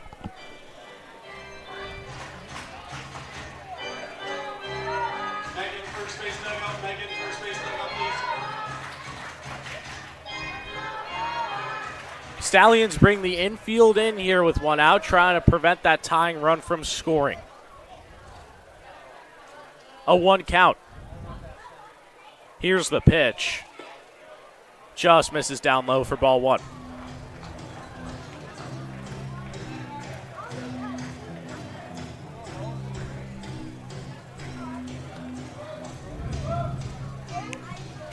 Runners are at second and third. It's a 1-1 count with one out. Stallions leading by 1 here in the bottom of the 6th. The pitch in there for strike 2. Very good 1-1 curveball there from Fusco, just dropping it in the outside corner there.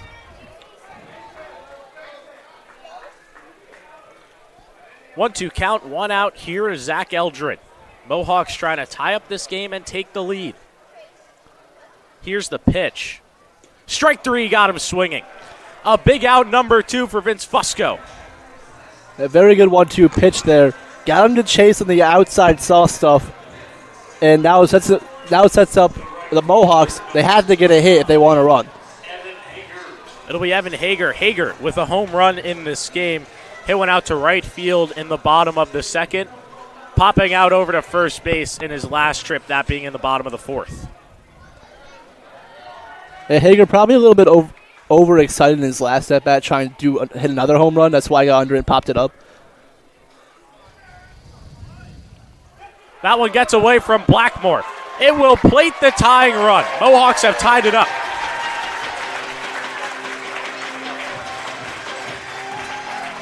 The first mishap we've seen from Blackmore in a while there. Maybe got crossed up on the bunt situation there. Yeah, a pass ball right there allows the tying run to score. We're knotted at 4 here in the bottom of the 6th.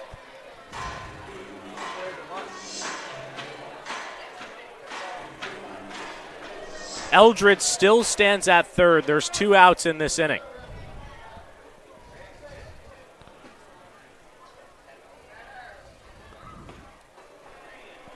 That one misses down low. It's 2-0.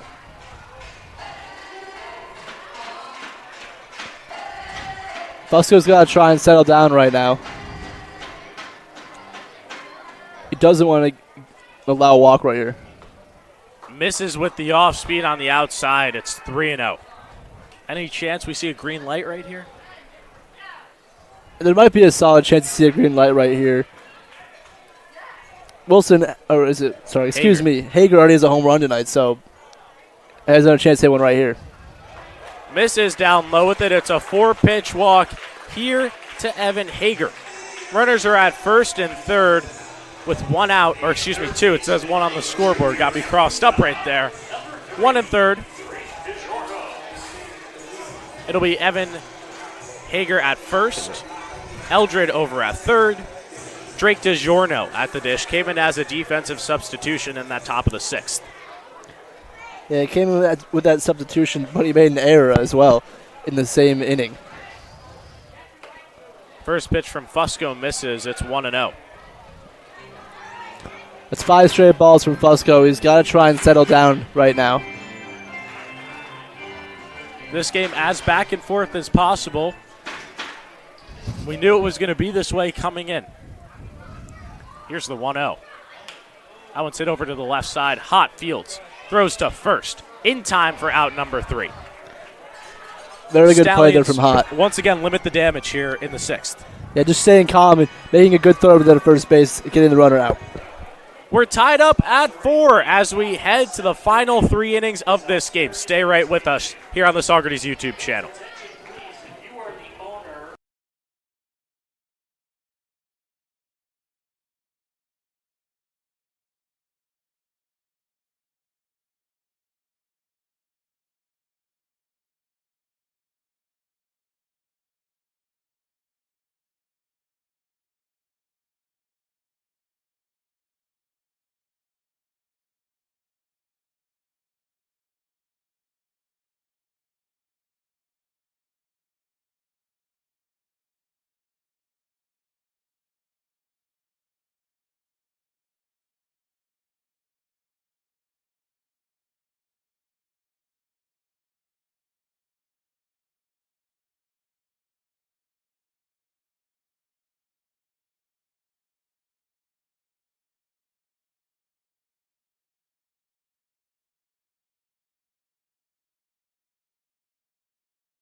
one person. Dan Shalom with you alongside Casey DeSalle in the Pack Cup broadcast booth.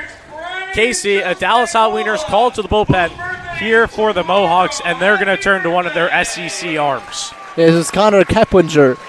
So far, he's only played in one game for the Mohawks. 3 innings pitched, 4 strikeouts, 1 walk, 1 hit, and that was against Oneonta here at Shuttleworth Park.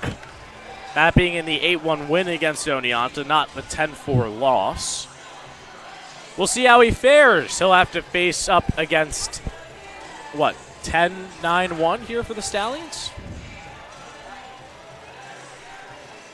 9-10-1. 9-10-1. You got my back. So it'll be Evan Dieter, Tyler Bach, and then Mario Trivella at the top. Here in the top of the 7th, a tie game 4-4 this one, as back and forth as possible. Yeah, the Stallions almost went through the entire order last inning. Just one guy short. That one's fouled back for strike 1. Keplinger standing at 6 foot 185 out of Morris, Alabama, his hometown. So a local guy to Bama up here for the summer.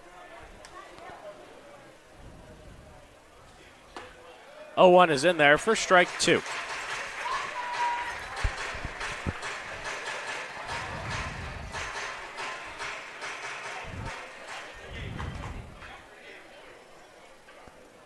The 0-2 to Dieter. Misses on the outside. It's 1-2. And not a very competitive pitcher on the 0-2. Not going to get any guys to chase when it's that far outside. 4-4 game here at Shuttleworth Park. Here's the 1-2. Fouled off, and we'll keep it at 1-2. Dieter battling here. He's seen 2 pitches after going down 0-2. This whole lineup has been battling from the top down. They've been really disciplined, and even if they're down, just fighting through counts, staying in it.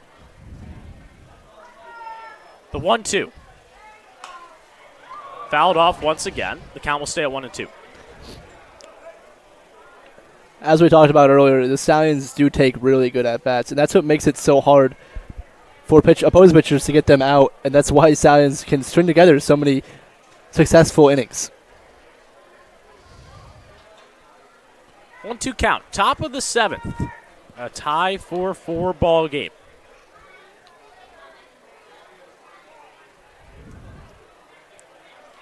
Dieter calling time. He'll now step back in. Here's the 2-2. Missing upstairs. It's now our 2-2. Scoreboard operator once again. Not accurate. It's 2-2 here. Nobody out in the top of the 7th.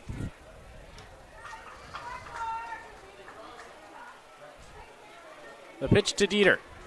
Misses on the outside. The count goes full. The exact same pitch 2 times in a row there. Keplinger just trying to get him to chase on that outside curveball.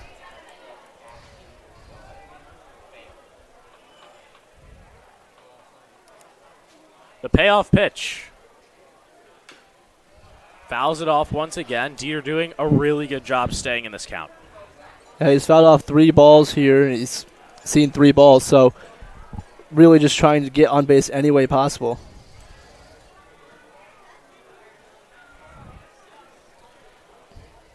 The payoff. Fouled off once again. He's starting to see it better and better every pitch. That one was a hard line drive just to the left of the third baseman. Just to the right, excuse me.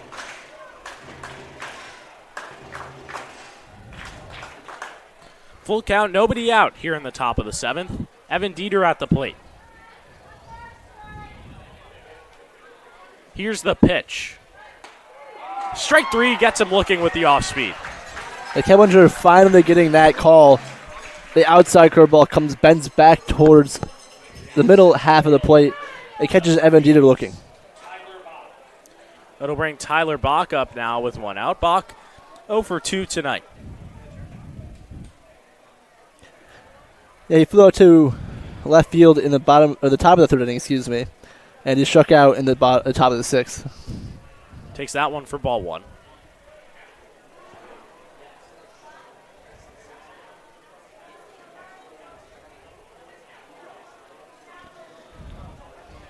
The 1-0 from Keplinger. Misses outside. It's 2-0.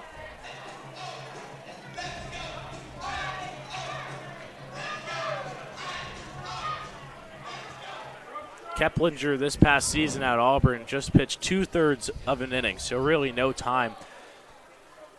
Bach swings through it for strike one. His first real consistent playing time here in Amsterdam. And maybe Bach takes that as an advantage because Bach played a lot over at Wofford this year, batting at 286. So maybe he can string together a walk, a hit here, and get the top of the order with someone on base. Yeah, and we talked to Bach after the player of the game that he was awarded against Oneonta on Tuesday, and he said it was just a matter of getting back on track. Nearly thought he had a walk there. It's called for a strike. Full count. That was a fastball. I guess it clipped the outside corner. I would think it was a good take from Bach. It's not your pitch, 3-1, so. Back-to-back full counts here in the top of the 7th. The payoff pitch. Nearly hit him. It'll be a walk for Tyler Bach. Good job drawing a walk and setting up the top of the order here to hopefully knock Tyler Bach in. And Bach said, speed is my gift. And Casey's got a great chance to show it off right here. Yeah, very speedy with that first base.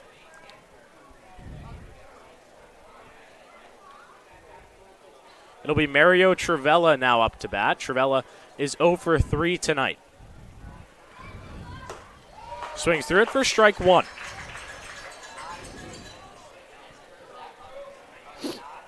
Trivella came into this one batting at 361. Looking for his first hit in the ball game. Definitely could be right now because he's been consistent all season long. Bach gets his lead off of first. Takes it upstairs. It's 1-1. You think Bach's willing to test the arm right here of Zepic behind the plate? Lefty is on the mound. Yeah, it really could be hard with a lefty on the mound. But Tyler Bach does have a lot of speed, so it could make it happen. This one's hit out to right field. Hager is under it. He's got it for out number 2.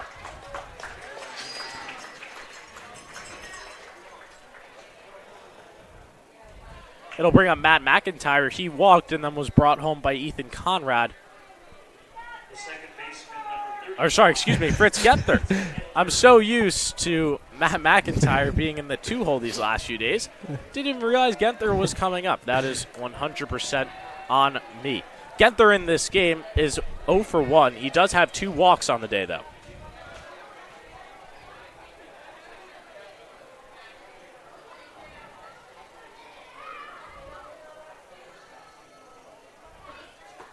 First pitch to him misses outside for ball 1.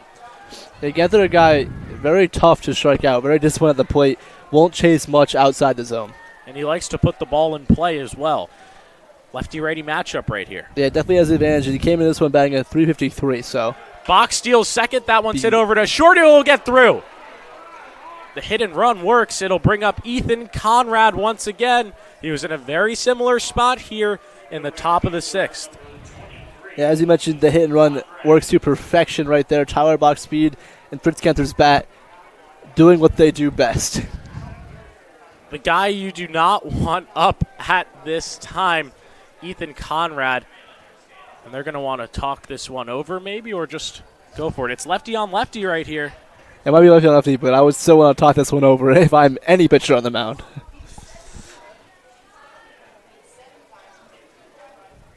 Two home runs in his last 2 games. Looking for number 3.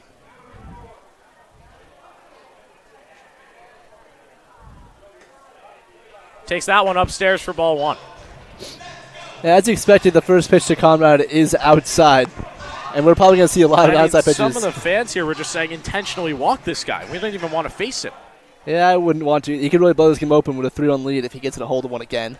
Especially with those short porches in right and left.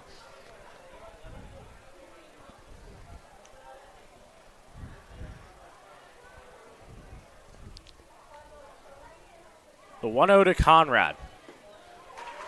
Was trying for the home run swing right there. It's 1-1. Keplinger made a good pitch there. He got Conrad to chase on an outside off-speed pitch.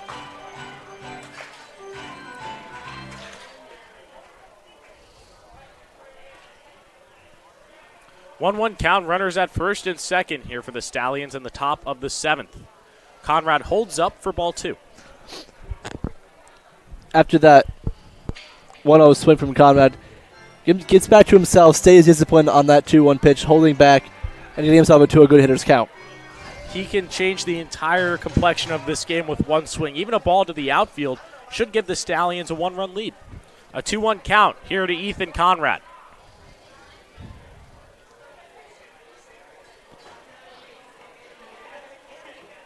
Here's the pitch. Pokes that one over to the left side. DiGiorno throws to second. And no worries for the Mohawks here in the top of the 7th. We've hit the 7th inning stretch. Stallions and Mohawks knotted at 7.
Ben Keefe, right?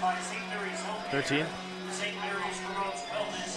Dan Shalom with you alongside Casey DeSalle here in the Pack Up broadcast booth.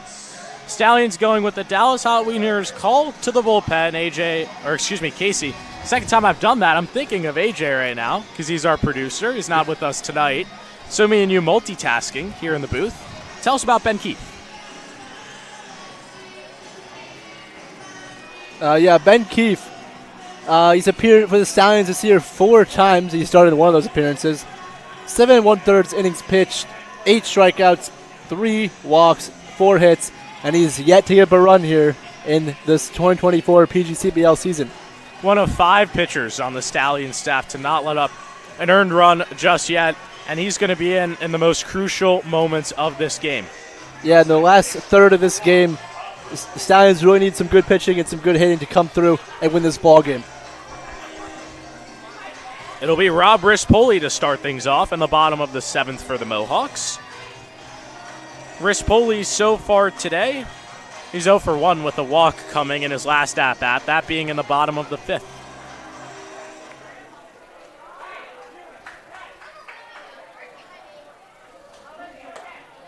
First pitch from Keefe is outside for ball 1. This game feeling eerily similar to that first matchup at Cantine Field where it was very tight all the way to the 9th. Yeah, the Stallions won that one 5-4, and right now it's 4-4, so it could very well be the exact same score. This one's hit out to Conrad. He's got it for out number 1. A very easy play out there for Conrad. Rispoli just getting under that one, hitting a lazy fly ball. With 1 out in the inning, it'll be the top of the order for the Mohawks, Javar Williams. Williams is 2 for 2 tonight, walked in his last plate appearance in the bottom of the 5th. Yeah, This would be a player Ben Keefe has to get out right now because he's a lot of speed and it frustrates the pitchers on the mound. That one misses for ball one. Williams batting .292 coming into this game. Has upped that here tonight with 2 singles and a walk. Looking to get it started for the Mohawks in the 7th. Keefe misses outside once again, and it's 2-0.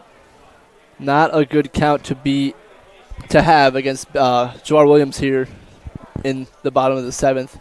Don't want to let this guy aboard. The 2-0. Hit to the right side. Genther charges. Flips to first for out number 2. 2 quick outs here for Ben Keith in the bottom of the 7th. Yeah, the infield turf might have helped out on that one, kept the ball rolling all the way. If there was grass right there, that ball would not have gotten to Genther that fast, and Jawar Williams might be aboard first right now. It'll bring up Michael O'Brien, the center fielder. O'Brien in this game plated the 3rd run for the Mohawks, that being in the bottom of the 5th by way of an RBI ground out.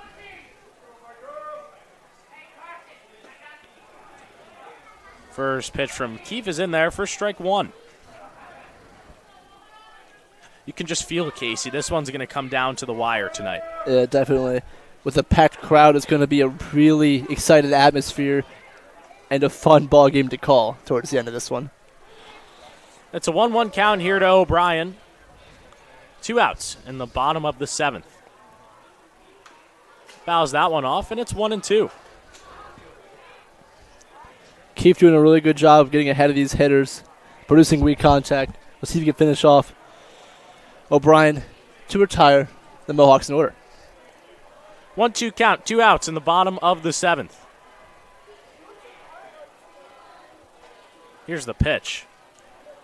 Fouled back once again. The count will stay at 1-2. O'Brien batting .306 coming into this one. Went 0 for 3 with a walk against the Stallions last night. One of 2 players to play the entire game. Yeah, we saw 18 batters from the Mohawks last night. That one's hit to the right side for a 2-out single.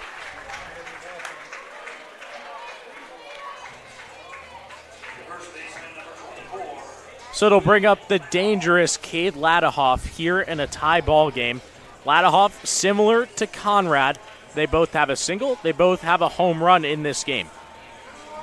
Yeah, very dangerous hitter at the dish. Something I will say about the Mohawks, just like the Stallions, they are very good at extending at-bats and putting pressure on the pitcher. O'Brien leads off first. He goes to second. Throw down, not in time.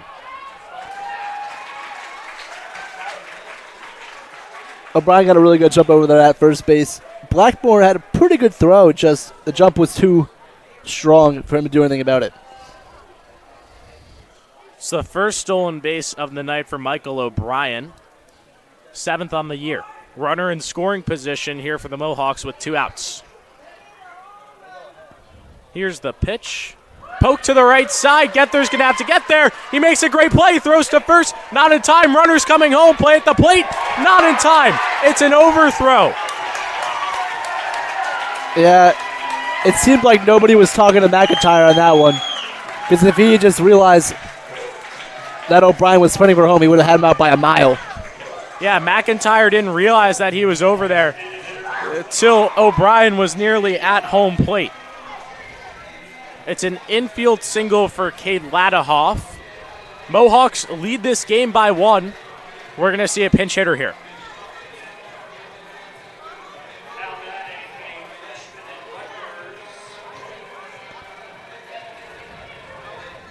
It's going to be number 2, Cal Kilgore, coming in. Looks like this will be his first at-bat of the season. So Kilgore has never appeared in a game. They take out their best hitter by average coming into this game in Jimmy Dion. He was batting .450 coming into this one. They substitute him for the rising junior out of Johnson City Community College. Another questionable decision by Keith Griffin. Yeah, I don't know why you take out your best hitter here, especially in a tight ball game like this. 7th inning, 5-4 Mohawks. Mohawks leading by 1 here in the bottom of the 7th. There's 2 outs in this inning. Cal Kilgore at the plate. Fouls that one off to the right side.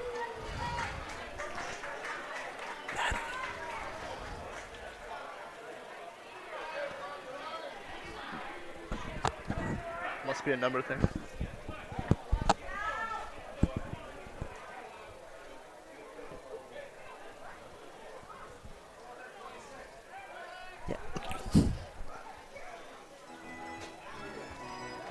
So it's actually Jackson Natilli at the dish. Natilli is wearing Kilgore's number tonight, so that was the confusion and delay. Natilli makes sense in this situation. He's a .333 hitter. Also has 9 RBIs in this season, excuse me. Hits this one to left center field. It's shallow, going to be a tough play. Ford makes an amazing diving grab. He's got it for out number 3. What a great play by Justin Ford. Yeah, an amazing play by Justin and Ford. 2 pretty good plays from the Stallions there. Genthers was a good play. Just couldn't get the runner first time. That was an amazing diving play out there by Ford. So the Mohawks take the lead here in the bottom of the 7th. They're up by 1 as we head to the final 12 outs of this ballgame.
Dan Shalom with you alongside Casey DeSalle here in the Pack Hub broadcast booth. Casey, Stallions need a run.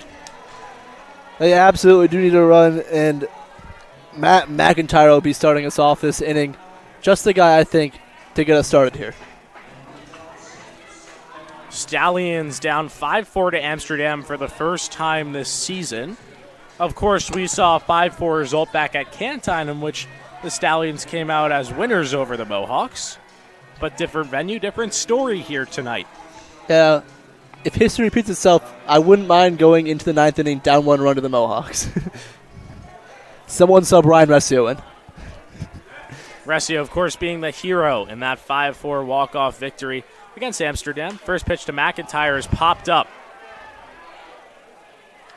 Under it is Ladahoff. He has it for out number 1. A quick out number 1 here in the top of the 8th.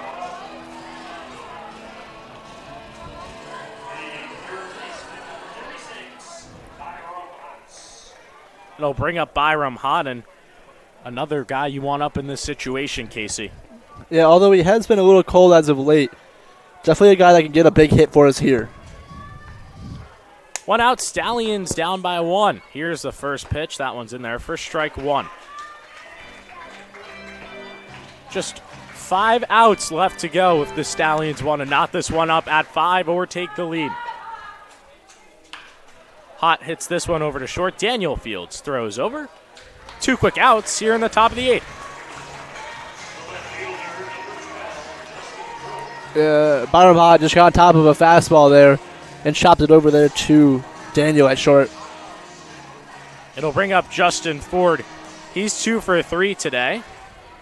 Had that 2-run mash last night, which made it 8-0 Saugerties. Looking to get them back into this game right here, right now. It would be a good time for another one of those home runs from Justin Ford, that's for sure. That one's in there for strike 1. Connor Keplinger doing a great job so far. He has only faced 6 batters in this game and has only let up a singular hit.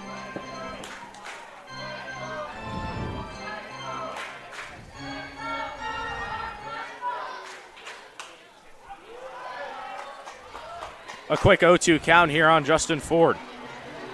Keplinger is doing a good job this inning of getting ahead of batters early and making his pitches. drawing out a weak contact and swings and misses.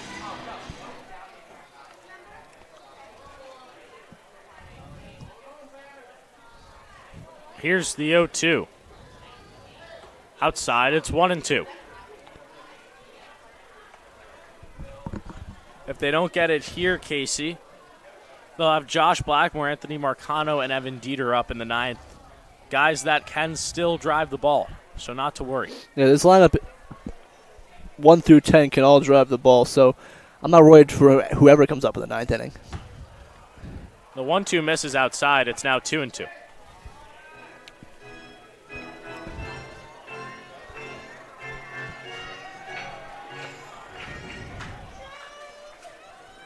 The pitch to Ford. Nice. It's that one up the middle. A nice snag over there at second by Rispoli. He throws over to first, but Ford's going to have a single. Yeah. Justin Ford smoked that one on the ground. Really a tough play for Rispoli to make.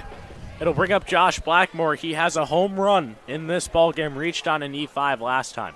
Boy, it would be a nice time for another home run from Josh Blackmore.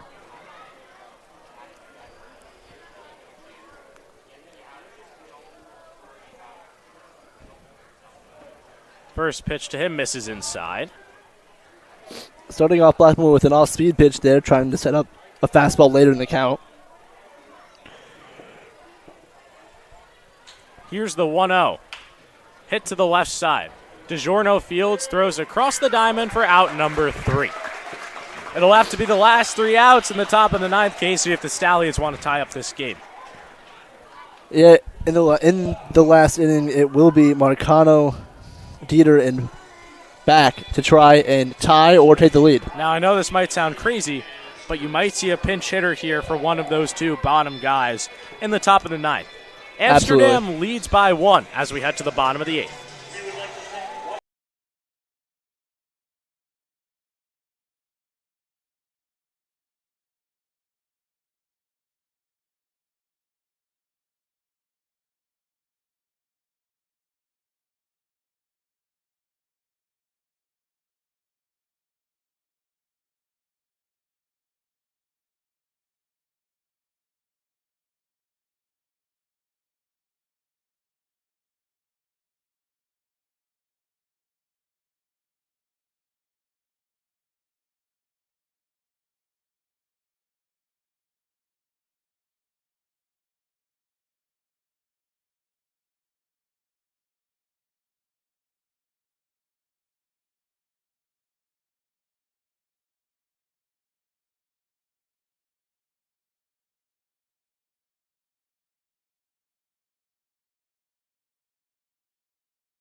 Dan Challen with you alongside Casey DeSell here in the Pack Up broadcast booth.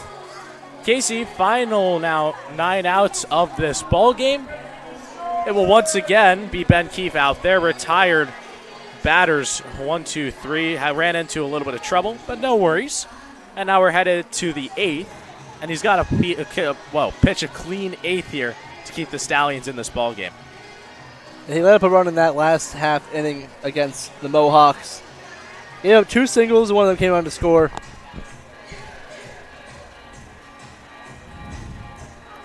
The key for him in this inning is to just get the first batter out, limit the traffic on the base pass, and he should be able to get out of this inning clean. It'll be Pete Daniel to start things off here in the bottom of the 8th. Daniel in this game, he's 1 for 2 with a walk in the first inning. Mohawks looking for some insurance runs. Here's the pitch. Inside for ball 1.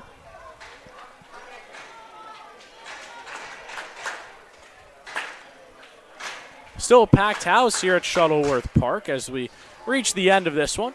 Head out over for a leadoff single to right field. Back-to-back singles for Pete Daniel. It's definitely going to make it a tough inning for Keefe. With a packed crowd and a man already on first base, it's going to get loud here. It'll be Zach Eldred up here in the bottom of the 8th. Eldred, the extra hitter, had a double in the bottom of the 6th. That double scored Daniel. Keefe is a lefty-lefty matchup here. Fouled off to the left side. Mohawks have put up 3 innings where they've scored 1 run to give themselves a 5-4 lead here in the bottom of the 8th. Yeah, 3 in a row. Keith, just with a left-lefty matchup, he's just looking to pitch soft stuff away, get a weak ground ball for double play. Checks over on Daniel. McIntyre doing a nice job there, not letting it get by. A very acrobatic catch there from McIntyre, reaching around Daniel at first base.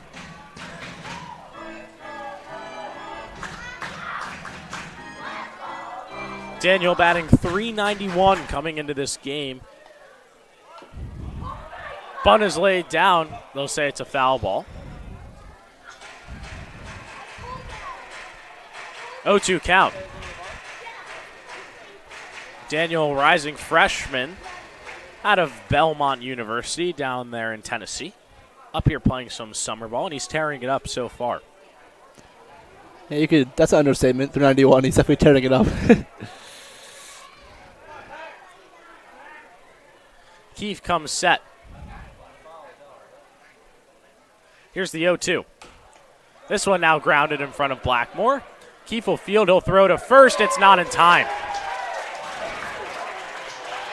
Infield single for Zach Eldred, and there's runners at first and second now with nobody out.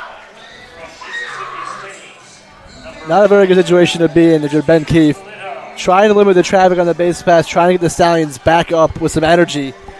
And now they have to deal with runners at first and second with no outs. And originally in that at-bat, Eldred was laying down bunt and basically got the same exact result. Yeah, pretty much. Swinging bunt from Eldred. It'll be now the catcher up to bat. Luke Zepic is out of this game. That's going to be number 22, Steven Spalita. And we saw the same exact change last night for the Mohawks with Zepic coming out for Spalita. Yes, Spalita hitting a .250 so far this year in 9 games. 5 RBIs, 7 walks, too. He lays down the bunt. It's right over to McIntyre, tags him out at first. Smart move there from the Mohawks, moving those 2 runners into scoring position with just a 1-run lead in the 8th inning. That's probably why they pinch hit him there. They know that's the guy that can get down a bunt, and perfectly executed.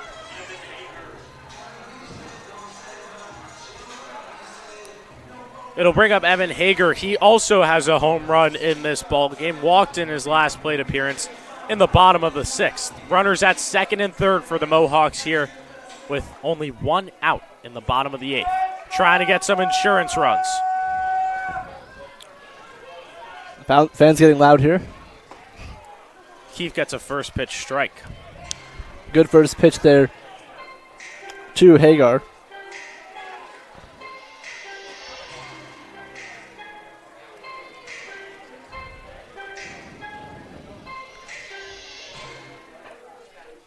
A 1 count. Here's the pitch from Keefe. Infield is in here for the Stallions.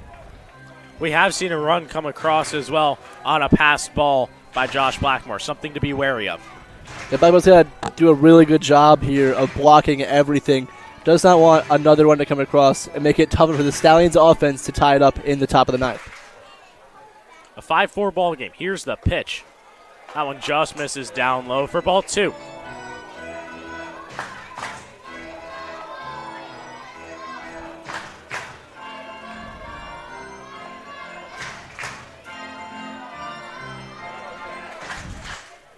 Ten hits for the Mohawks, 9 hits for the Stallions. A 5-4 ball game here in the bottom of the 8th.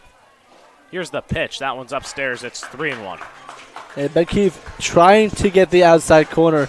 A little wild right now. Needs to calm himself down in this big scenario. No movement out there in that Stallion bullpen. He's out there to finish the 8th. Absolutely. Unless things get really out of hand, then they might throw someone up. But as of right now, yeah. 3-1, 1 out. The pitch. Loped out to left field. This one could be out of here. It's off the wall. 2 runs will score, and the Mohawks have taken a 3-run lead. It's 7-4 off a double by Evan Hager. Evan Hager doing a really good job of recognizing what Ben Keefe was throwing to him. Saw another outside pitch there, went with it and hit it off the bottom of the wall in left center. Now that makes it 10 times as hard for the Stallions to come back in the 9th. Just what the Mohawks needed. They lead it by 3 and are on the cusp of splitting this home and home with Saugerties. Never count the Stallions out, though, Dan. We've seen them come back for more than this in the 9th inning before. $1 French fries at the concession stand. Megan to the front entrance, please. It'll be Drake DiGiorno now up. Swings through that one for strike 1. We saw the Stallions do the exact same thing last night in the 8th. They put up 4 in the bottom half. Eventually gave them an 8-0 victory at home. Mohawks putting up 3. Yeah, they put up 4 with a big hit from Justin Ford off the Sable deck. And pretty much the same thing here. A big hit from Hagar off the bottom of the wall. Mohawks have scored 5 out of the 7 of their runs in the last 4 innings. They've scored in every single one. The bullpen kind of collapsing here in this one. Much like the last time, or not the last time. Last time Stallions fell to Amsterdam. Yeah, last time they lost to Amsterdam. You're exactly right with that, Casey. Stallions bullpen falling apart against the Mohawks last time at Cantine Field. Mason Compton pitched 4 clean, and then just a ton of errors really hurt this team. Here's the 2-1. Gets him swinging for strike 2. A complete opposite from last night. The bullpen came in and shut the Mohawks down.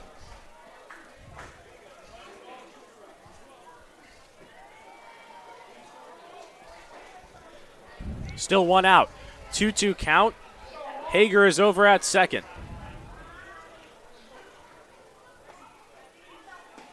Gets him swinging for strike 3. Good job of Ben Keefe to settle down after that big hit. Gets the next guy to go down on strikes. They'll bring up Rob Rispoli, the second baseman.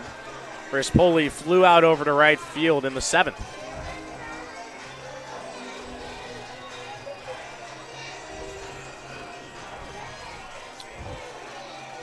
Casey, what are the Stallions going to need to do to come back? We've seen them put up 4 against Albany when they were down 12-8. Well, it's the bottom of the order coming up, so what they're going to do is stay really patient, which they are really good at doing. So thankfully they already have that going for them. But if they do see a pitch, they have to hit in this, and they have to put pressure on Keplinger on the mound because he's been rolling. We'll see if Amsterdam turns to a closer or will leave Keplinger out there for the 9th. Still runner on second here with 2 outs in the bottom of the 8th. Here's the pitch. Inside for ball 1. As we mentioned that, I looked over in the bullpen, and there is someone warming up for Amsterdam, so we might not see Keplinger coming out in the 9th.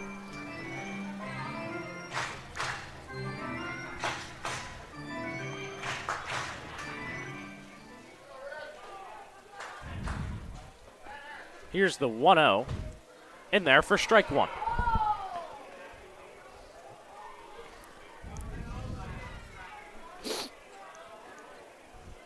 It's a 7-4 ball game here in the bottom of the 8th. Stallions going to need a rally in the top half of the 9th if they want to tie this one up. Ball from the bullpen came out onto the field. That's the reason for the stoppage. There's that activity I was talking about. 1-1 count, 2 outs. Hager is over at second.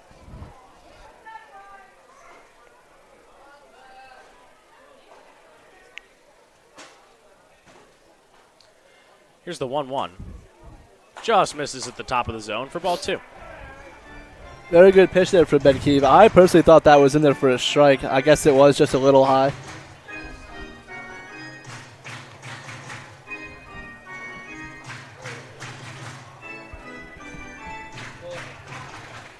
Two-one count, 2 outs. Here's the pitch.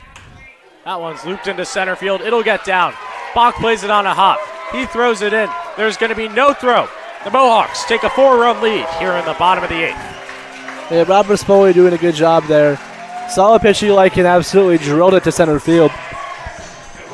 Tyler Bach had to play that one on the hop. Couldn't get the ball in time to make the play at the plate.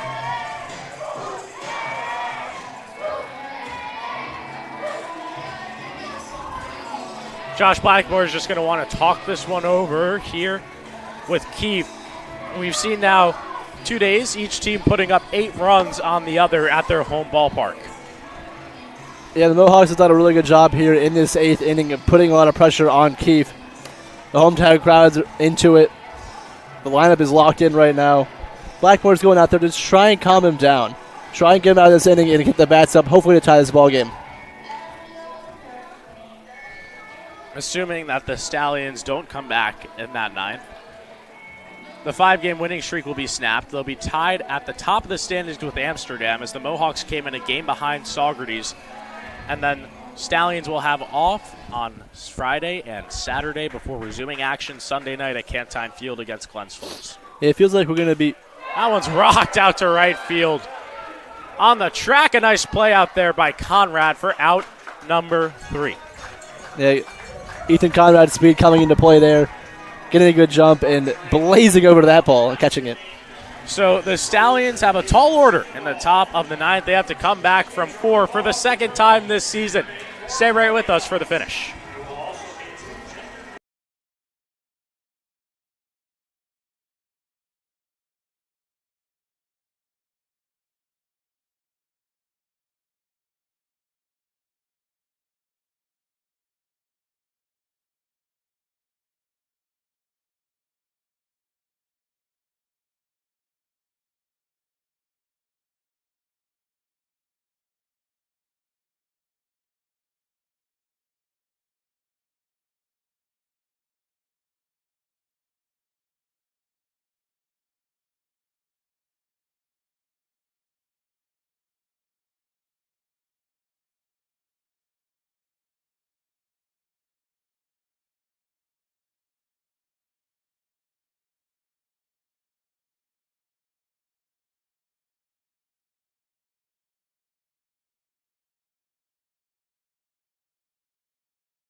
Dan Shalom with you alongside Casey DeSalle on the Pack Hub broadcast booth. Casey, a Dallas Hot Wieners called to the bullpen here for the Mohawks. They don't want to take any chances. It's Brendan Klein. Yeah, the Stallions have seen this guy before. He was the one that shut down the Stallions in that 10-0 victory at Cantine on June 9th. But on the season, Brendan Klein, he's appeared 5 times for the Mohawks, 11 in a third innings pitched, 12 strikeouts, 5 walks, 10 hits given up, 2 saves in the year, and an ERA of 3.17. I will say there is a bright spot. Even if the Stallions go on to lose this game, Andrew Amato is going to pinch it for Tyler Bach here in the top of the 9th. That makes me excited. If any Stallions fan remembers from last year, Andrew Amato can do damage with any pitch. Led the league in home runs last year and also set the record for the PGCBL in a single season. So, exciting player to watch.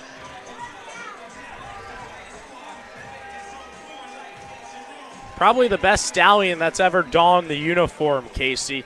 He's in the hole. He will be up here in this top of the 9th. It'll be Anthony Marcano to get things started here for Saugerties. Amsterdam 3 outs away from taking down the Stallions. One thing I will say is Amato loves that pink sleeve. He wore that all last year, too. Well, he's actually wearing the yellow. Dieter's on deck wearing the pink. Oh, that threw me off. That one's in there for strike 1.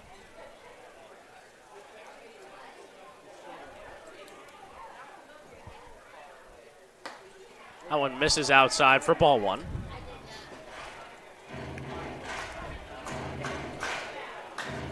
Marcano yet to get a hit tonight. The Stallions want to tie this game. He needs to get on base. He does just that. Lines this one to center field. It's a leadoff base hit for Anthony Marcano. Good job coming through here in the top of the 9th inning. Putting a little bit of pressure on Klein on the mound.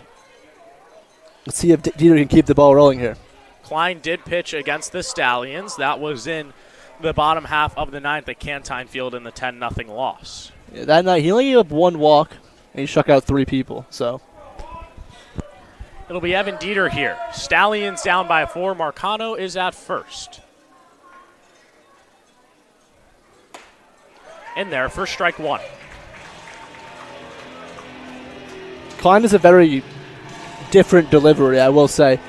It makes it tough for the batter to see the ball out of his hand.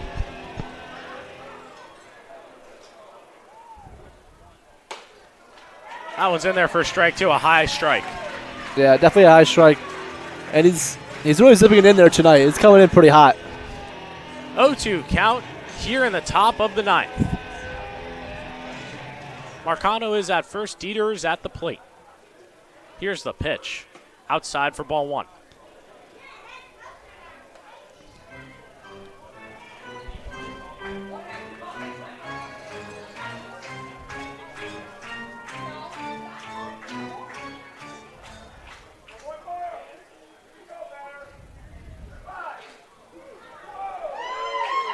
It's in there, a late call of third, strike three. There's one out here in the top of the ninth. We'll see Tyler Bach. They baited bringing in Amato, but eventually decided no. He was in the hole, though, not to be tonight. Yeah, I do see him. He's warming up on the other side of the dugout. You can't really see him from here. They might, if multiple runners get on, they might bring him in. I think it depends on the situation right now for Amato. Marcano leads off at first, one out. Here's the pitch. Bach fouls that one off for strike one. Bach in this game is 0 for 2. Did walk in his last plate appearance in the top of the seventh. Yeah, looking to get aboard again here. It'd be really big for the Stallions if he could. Bring up the top of the order, and maybe Andrew Amato, we'll see. That one misses off the outside. It's 1-1. Stallions have come back from 4 once before, that being against Albany last Friday at Varsity Field on the campus of UAlbany. Tied the game 12-12, but no team able to win that, with it ending in a tie. Here's the 1-1. Bach fouls it back, and it's 1-2.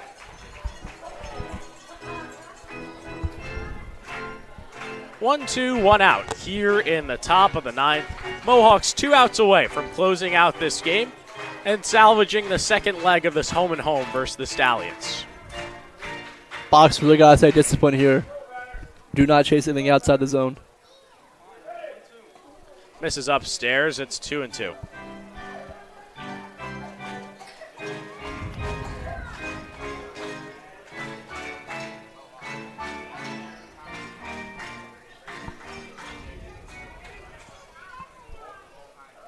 Two-two count. Marcano at first. Here's the pitch. Misses outside, and it's full. Good job of Tyler Bach to just stay within himself. Don't be eager and working a 3-2 count here in the top of the ninth. These two teams will meet again right here at Shuttleworth Park next Wednesday, so only a few days off from each other. Full count. Here's the payoff. Bach fouls it off, and we'll keep it at 3-2.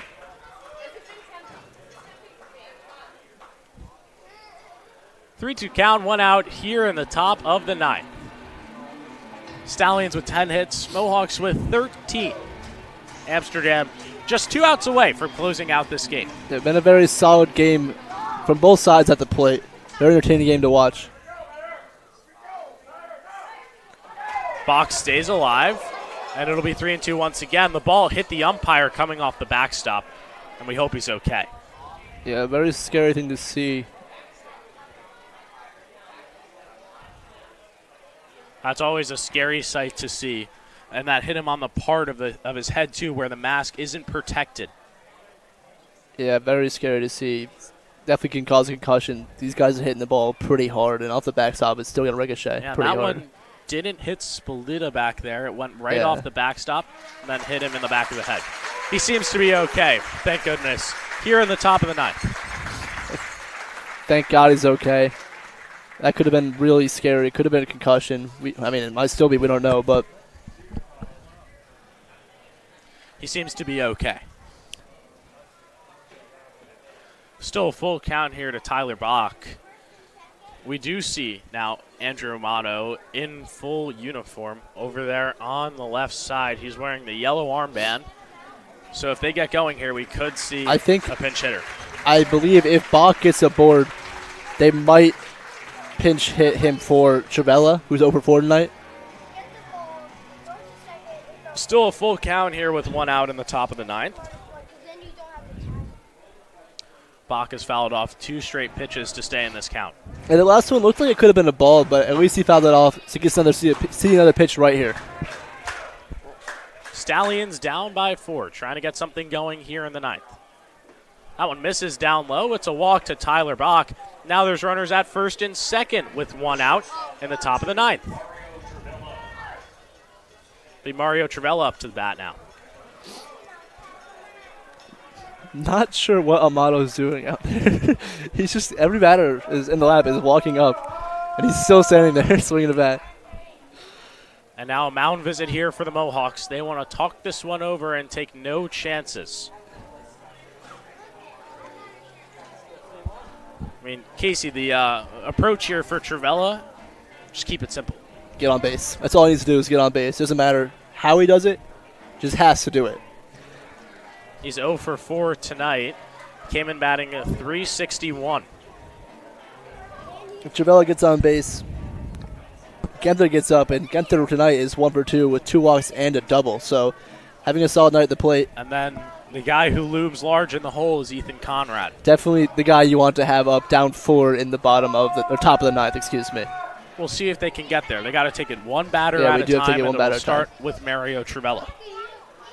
Travella coming into this one batting at .361, so we know he can get aboard. It's just a matter of can he right now.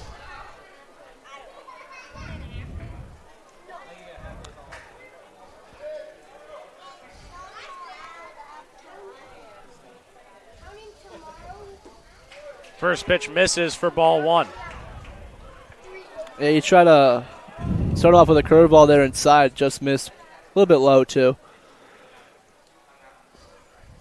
Double play ends this game, but things getting hairy here for the Mohawks in the top of the 9th. Yeah, the Stallions are putting on a lot of pressure on Klein. Misses with that one. It's 2-0, and now a prime hitter's count for Mario Travella. It looks like Klein is starting to feel the moment a little bit. 2 straight balls here after he just walked Tyler Bach aboard. Marcano at second, Bach at first, Travella at the plate. 1 out, a 2-0 count. Here's the pitch. Fouled back, it's 2-1.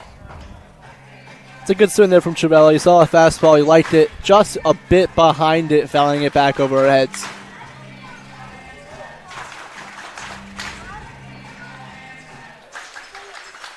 Two-one count, 1 out here in the top of the 9th. Stallions trying to brew up a rally. Klein comes set. Here's the pitch. Travella swings through it for strike 2. Crowd getting loud here in a 2-2 count. The Stallions down to their last 2 outs. A healthy hack there from Travella. Now he just has to shorten up and put it in play. It's all means necessary. Does not want to go down in strikes here. Protect the plate in a 2-2 count here. 2-2, 1 out, top of the 9th. Stallions down by 4. Here's the pitch. They will say that he goes. Strike 3 for Mario Travella. The Stallions are down to their last out of this ballgame. Interesting call there.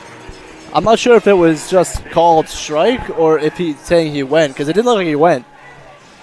It'll be Fritz Genther. He'll try and keep the line moving. Genther with a single in the top half of the 7th.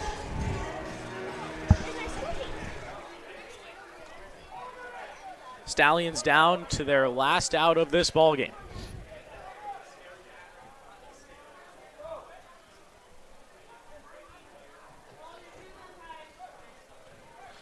And you just got to think about it now, Casey. With the plate discipline that Genther has, he's walked twice tonight. If he can get on, Conrad is the tying run at the plate. Yeah, and the right guy to be the tying run, leading the PGCBL with home runs. So it'll be a very fun at bat to watch if it does happen. Genther takes a healthy hack. It's strike 1. Yeah, a lot of these guys taking big swings right now, but that's not what they need to do. They just need to put the ball in play and make contact. 0-1 count, 2 outs. Amsterdam trying to avenge themselves after last night's loss at Cantine Field. Stallions not going down without a fight. Here's the pitch. Genther fouls that one back. It's 0-2. Saugerties is down to their last strike of the ballgame. Genther has to do whatever he can to calm himself down right now. Very big moment. 0-2 away game. Crowd is packed. Just stay calm. 0-2, 2 outs to Fritz Genther. Mohawks looking to even it up at the top of the table. Here's the pitch. Upstairs, it's 1-2. Nice job of staying disciplined like he usually does. Hopefully he can see another pitch and rip it somewhere in the gap.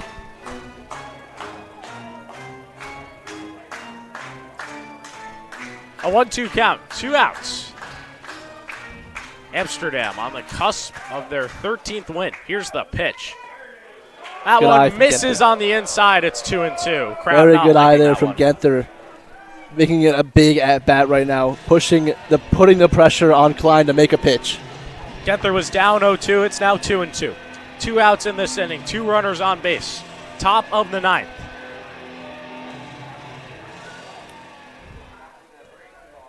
The pitch by Klein. That one's looped into left center field. It will get down. Marcano will score. Back is going to third. He will be waved home. It's a 2 RBI double for Fritz Genther here in the top of the 9th. An amazing at-bat there from Fritz Genther. Going down early 0-2, battling, fouling balls off, seeing balls, and then lining one into the left center gap for his only second and third RBIs of the season. Big time for him, though. And now who else but Ethan Conrad at the dish. He's the tying run and has a home run in this ball game.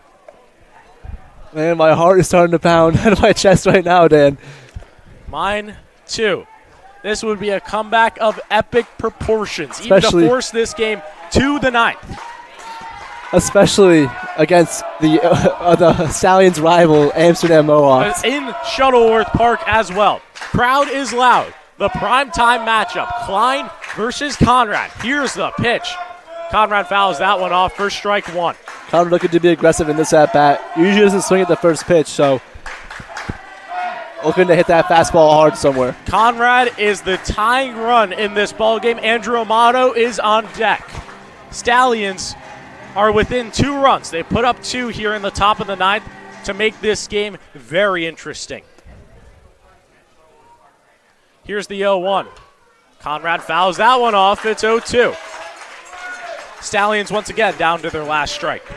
Conrad has to stay disciplined here. Like his usual self, not chase anything outside the zone.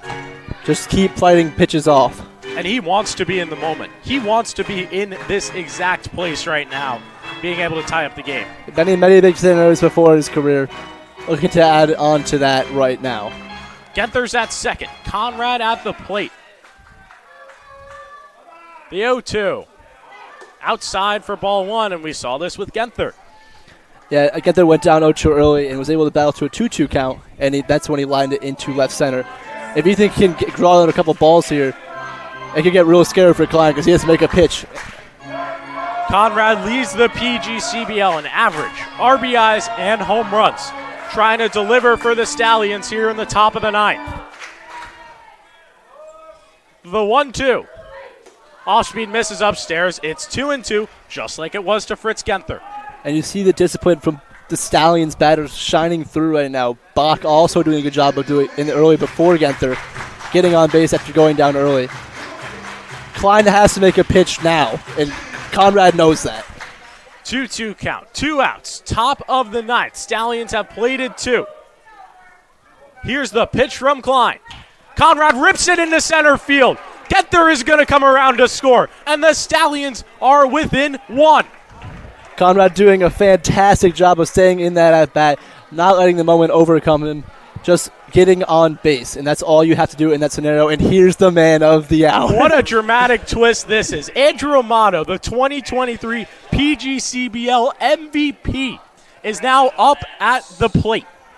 This guy smashed 16 home runs last season and now has a chance to be the go-ahead run for the Stallions.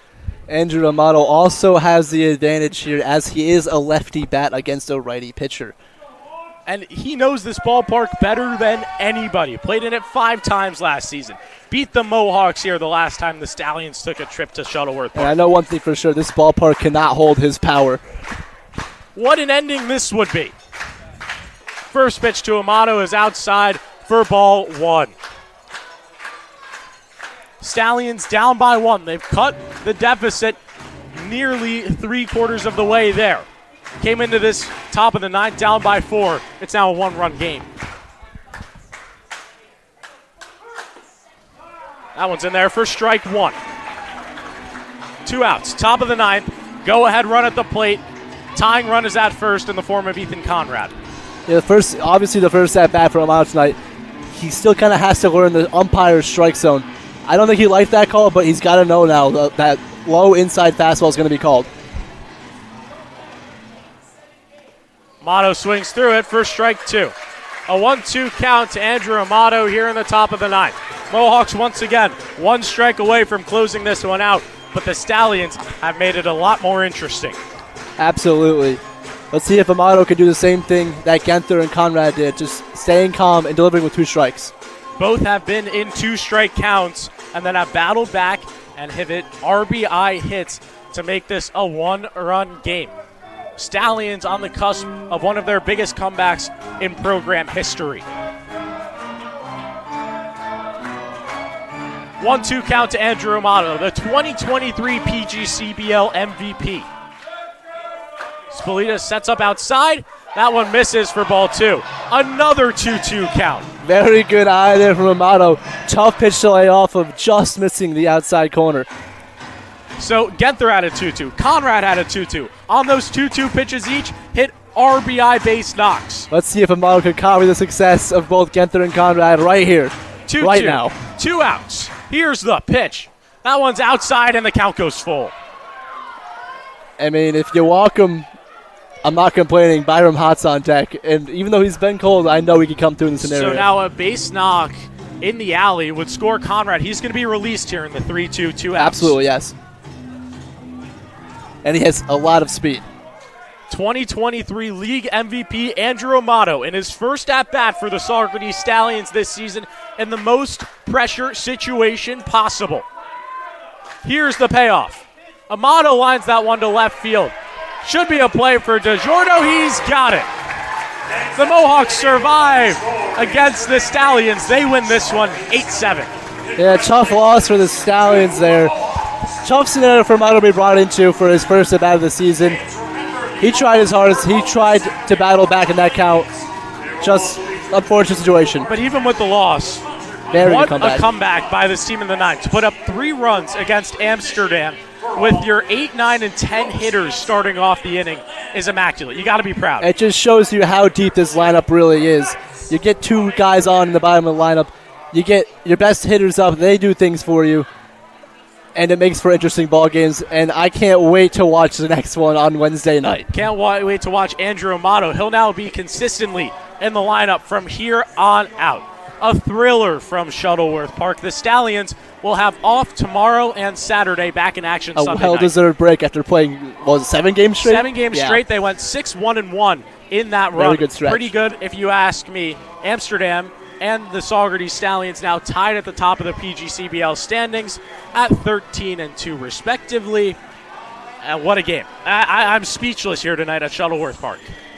That's what you get when you get 2 great ball clubs, and that's what the Mohawks and Stallions are this year. We're going to see a lot of ball games like that from these 2, and hopefully the Stallions will prevail next time. Totally different narrative between these 2 squads in 2024.